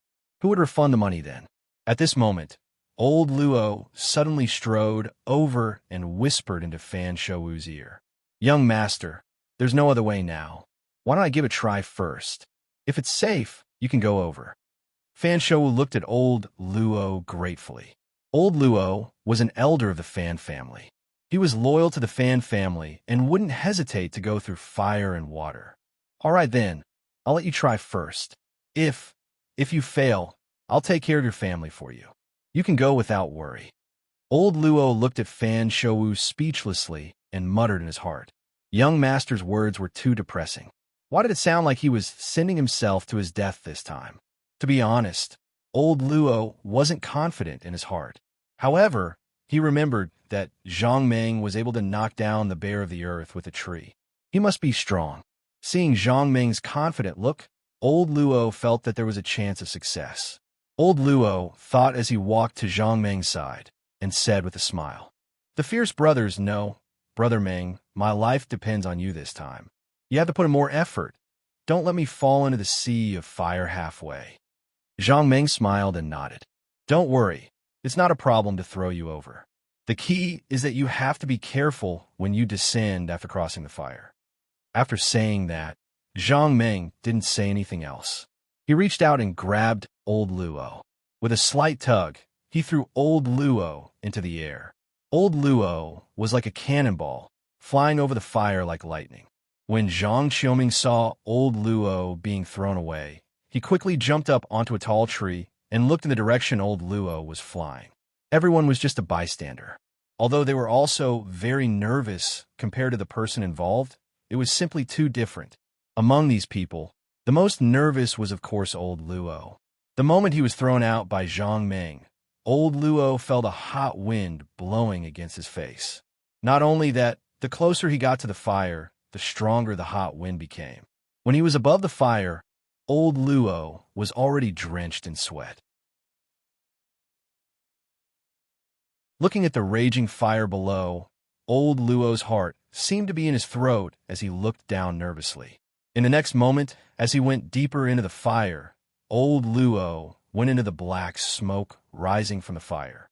This time, old Luo didn't feel good. He was caught off guard and inhaled a few mouthfuls of smoke, causing him to cough nonstop. Subconsciously, old Luo hurriedly held his breath and closed his eyes, not daring to breathe in the smoke again. After a while, old Luo suddenly felt the heat on his body dissipate a lot. He opened his eyes and saw that he had crossed the fire. Looking at the forest below that wasn't on fire, old Luo was ecstatic. He knew that he had made the right bet. That kid really threw him out of the fire. At this time, Zhang Qiuming had already vaguely seen old Luo through the thick black smoke and landed in a safe area. He was overjoyed and knew that everyone was saved this time. Seeing Zhang Qiuming jump down from the tree with a face full of joy, Fan Shou was so happy that he almost jumped up. If old Luo didn't fly over the fire, Zhang Qiuming definitely wouldn't have this kind of expression. Thinking of this, Fan Shou immediately looked up to the sky and laughed. Heaven never bars one's way. Seeing Fan Shou looking up to the sky and laughing, Mu Hongyi's heart moved and a trace of joy appeared on his face. Could it be that the boy could really throw people out of the fire? Seeing that there was a chance to escape, Mu Hongyi was very happy. However, Shun Feisher was a little unhappy.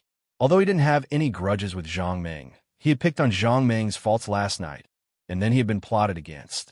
He had to kneel down and kowtow to Zhang Meng, slapping Zhang Meng's face. In Shun Feisher's view, the two sides were almost irreconcilable. To be honest, Shun Feisher had long wanted to find a chance to get back his face. However, he didn't know that not only did he not get back his face, he might even have to go and beg that kid. Since this method was feasible, Fan Shou and others immediately signed up. In the end, like buying things, everyone lined up and waited for Zhang Meng to throw them one by one.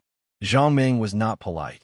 At first, he grabbed one person with 2 hands and threw them. Later, he picked up one person in each hand and threw them towards a fire. The guards were so scared that they screamed. Even when they were in the air, they screamed non-stop.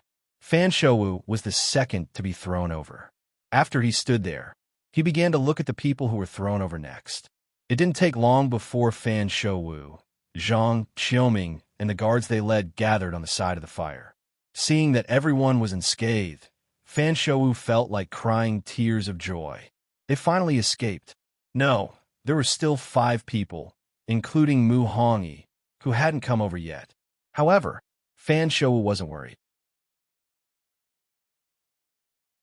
He believed that it wouldn't be long before Mu Hongyi and the other 4 people were thrown over by Zhang Ming. Fan Shouwu's guess was right. When Mu Hongyi saw that there was no one in front of Zhang Ming, he walked forward with a smile, clasped his hands, and said with a smile, "Little brother, I'll have to trouble you to send us over too." Zhang Ming nodded. "Sure, but I'll charge you." Mu Hongyi was startled when he heard this. He didn't see Fan Shouwu give Zhang Ming banknotes and thought it was free. However, it didn't matter. Wasn't it just a fee? This was what he should do. After all, he was saving his life. Thinking of this, Mu Hongyi asked with a smile, "How much does little brother need?" Zhang Ming thought for a moment and said, "I'm saving your life. I'm saving your lives, so you can pay me however much you think your lives are worth."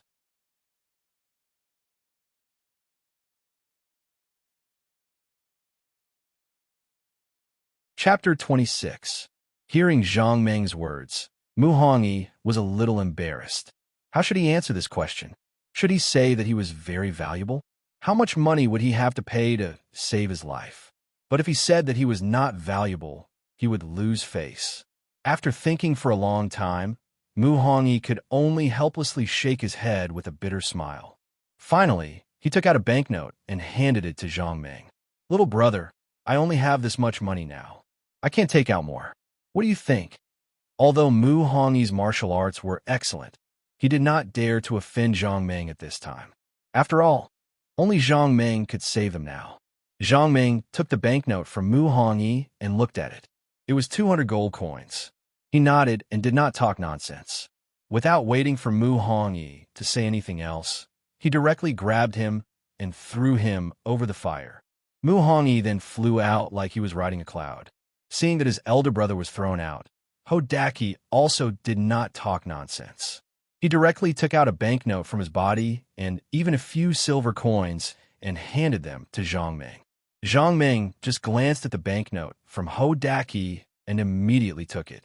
Then he reached out and threw Hodaki out.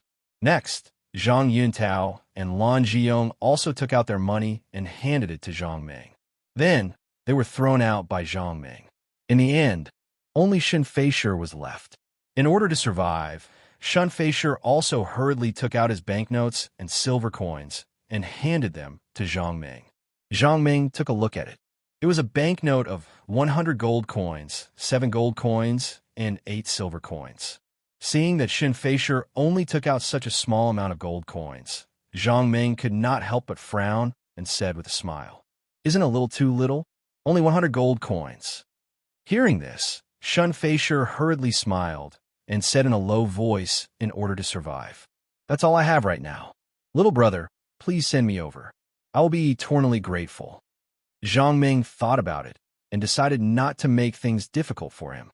After all, there were still 18 people on the other side.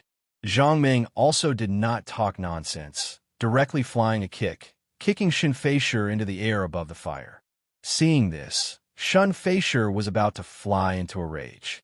Everyone else was thrown over, only he was kicked over by this kid. Flying over the fire and feeling the heat of the fire, Shen Feisher secretly swore that after he escaped, he would definitely make this kid suffer. What's so great about it? Isn't it just a bit stronger?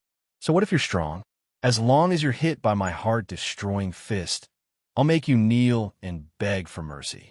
Thinking that in the future Zhang Ming would kneel on the ground and beg him to spare his life, Shen Feisher's face could not help but reveal a smile. It was also at this time that Shen Feisher suddenly felt hotter and hotter. He hurriedly looked down and was shocked to find that he was actually slowly descending. Most importantly, they were still surrounded by the fire. How could it have fallen? No, this kid must be taking revenge on me.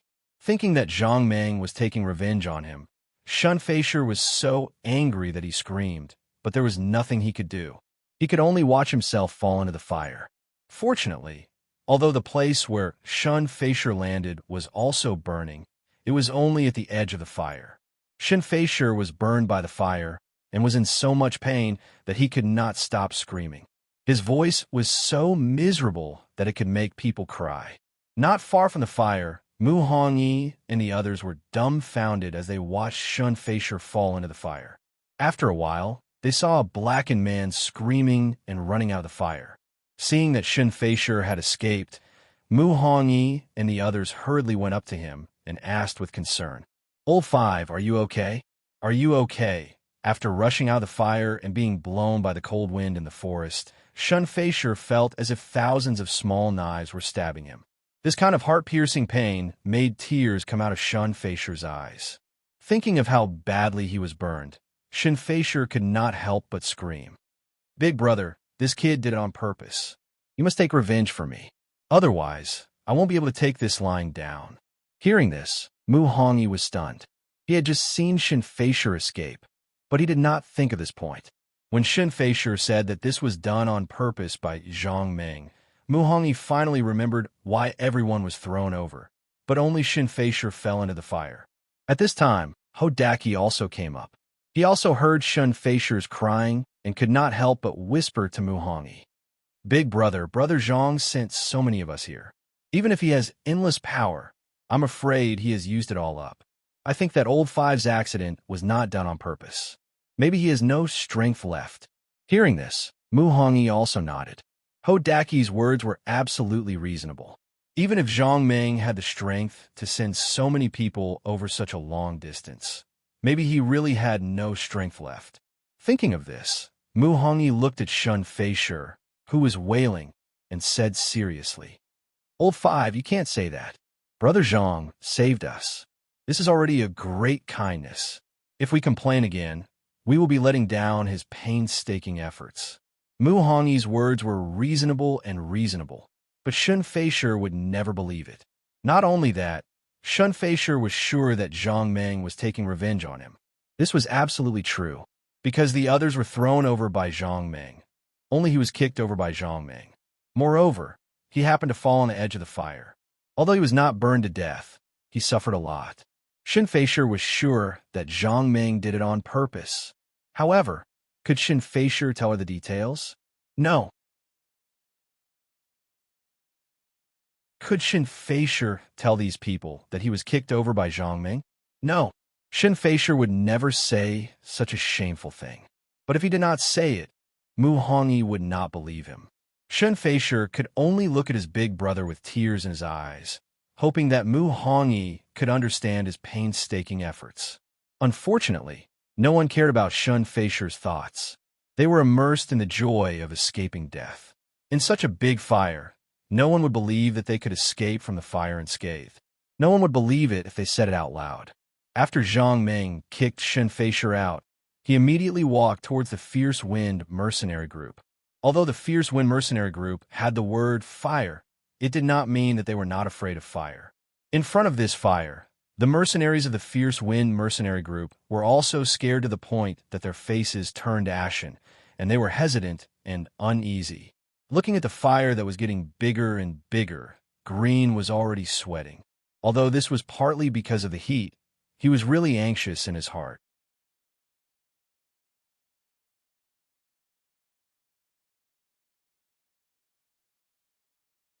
Chapter 27.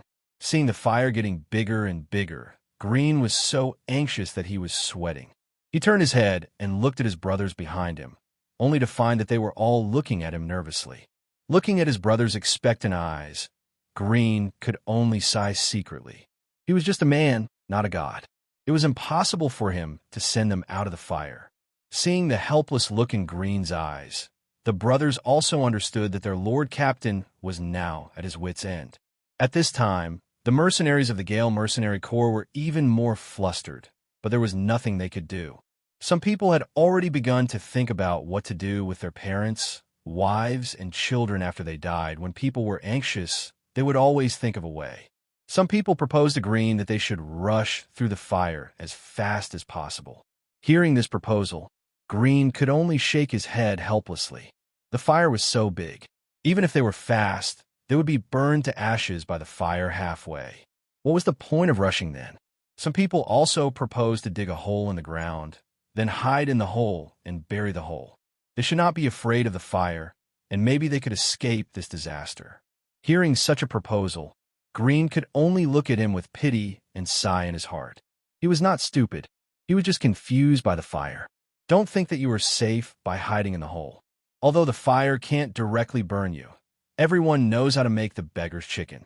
Seeing the team members' various tricks, Green could only helplessly sigh to the sky and shout sadly, "Save us! I'm willing to pay any price." Really? You're willing to pay any price? Just as Green shouted this sentence, Zhang Ming quietly appeared beside him. Seeing someone appear beside him without him noticing, Green was shocked. He hurriedly took 2 steps back, pulled out his 2-handed sword, stood in front of him, and shouted loudly, "Who are you? What are you doing here?" Seeing Green's defensive posture, Zhang Ming immediately waved his hand and said with a smile, "Don't be afraid. I'm here to save you. I just heard you say that as long as I can save you, you're willing to pay any price. Is that so?" Hearing this, Green's eyes suddenly lit up, but then they dimmed again. Although the young man in front of them had appeared silently, which showed that he should be very fast, it was impossible for him to save everyone with his speed. Thinking of this, Grim asked again, "Can you save us?" Zhang Ming smiled. "That depends on what price you are willing to pay." Hearing this, Grim did not relax. He continued to raise his 2-handed sword and asked, "How are you going to save us?" Zhang Ming said, "Of course I'm going to throw you guys out." "Throw him out?" Hearing this, Green repeated these 3 words in disbelief. After a while, he suddenly noticed that Zhang Ming's attire was clearly that of someone from the Anwu Kingdom. Thinking of this, Glenn became even more nervous. He swallowed his saliva and asked, "Are you from the Anwu country?" Zhang Ming nodded. Green asked coldly, seeing that the other party had admitted that he was from the Anwu country. "You're from the Anwu country. You're in cahoots with those people just now." Zhang Ming nodded again. Green said, "Then why didn't you save your people first, but came to save us first?" Zhang Ming smiled and clapped his hands. "I've already saved our people.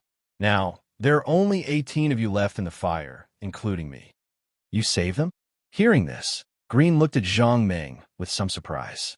How could this be? The fire in the forest was too big. No one could escape from this fire. Green's face turned cold. "Are you lying to me?" Zhang Ming said, "You can send someone over there to take a look. Then you'll know if I'm telling the truth." Hearing this, Green felt that Zhang Ming's words made sense. The center of the fire was not that big. As long as he sent someone over to take a look, he would immediately know if this was true or not. Thinking of this, Green winked at one of the team members behind him. Seeing this, the team member immediately understood the leader's meaning. He hurriedly ran in the direction Zhang Ming came from. This team member was very agile, so his speed was naturally very fast. It didn't take long for him to run back, panting, "Boss Green, there's no one over there." Seeing that the team member was panting, but his face was full of joy, Green's heart was slightly relieved. At the same time, a desire to survive rose in his heart. If they could escape from the fire, who would want to stay here? Thinking of this, Green immediately put away the 2-handed sword in front of him and asked with a smile, "Brother, what price do we have to pay for sending the 18 of us out of the fire?" Green naturally understood that this person would not send him out for no reason. He must pay a certain price. Seeing that Green believed him, Zhang Ming did not beat around the bush and directly opened his mouth. "It's very simple. As long as you give me all your belongings, I'll send you out." Speaking of this, Zhang Ming's face suddenly darkened and said loudly, "But if anyone dares to leave anything behind, then don't blame me for not caring about him." Hearing this, Green did not talk nonsense and directly turned to his brothers in the army and shouted, Brothers, you heard it. As long as you hand over all your belongings, he will save us. Do you agree? At this time, Joyce walked to Green's side and said in a low voice, Boss, is this kid telling the truth? In such a big fire, can he really send us out? Hearing this, Green's face darkened. He sighed and said, The people over there have disappeared. Unless they have a special tool that can transfer them all. Otherwise, it must be this kid who sent them all away. For now, we can only try. Joyce heard this and nodded.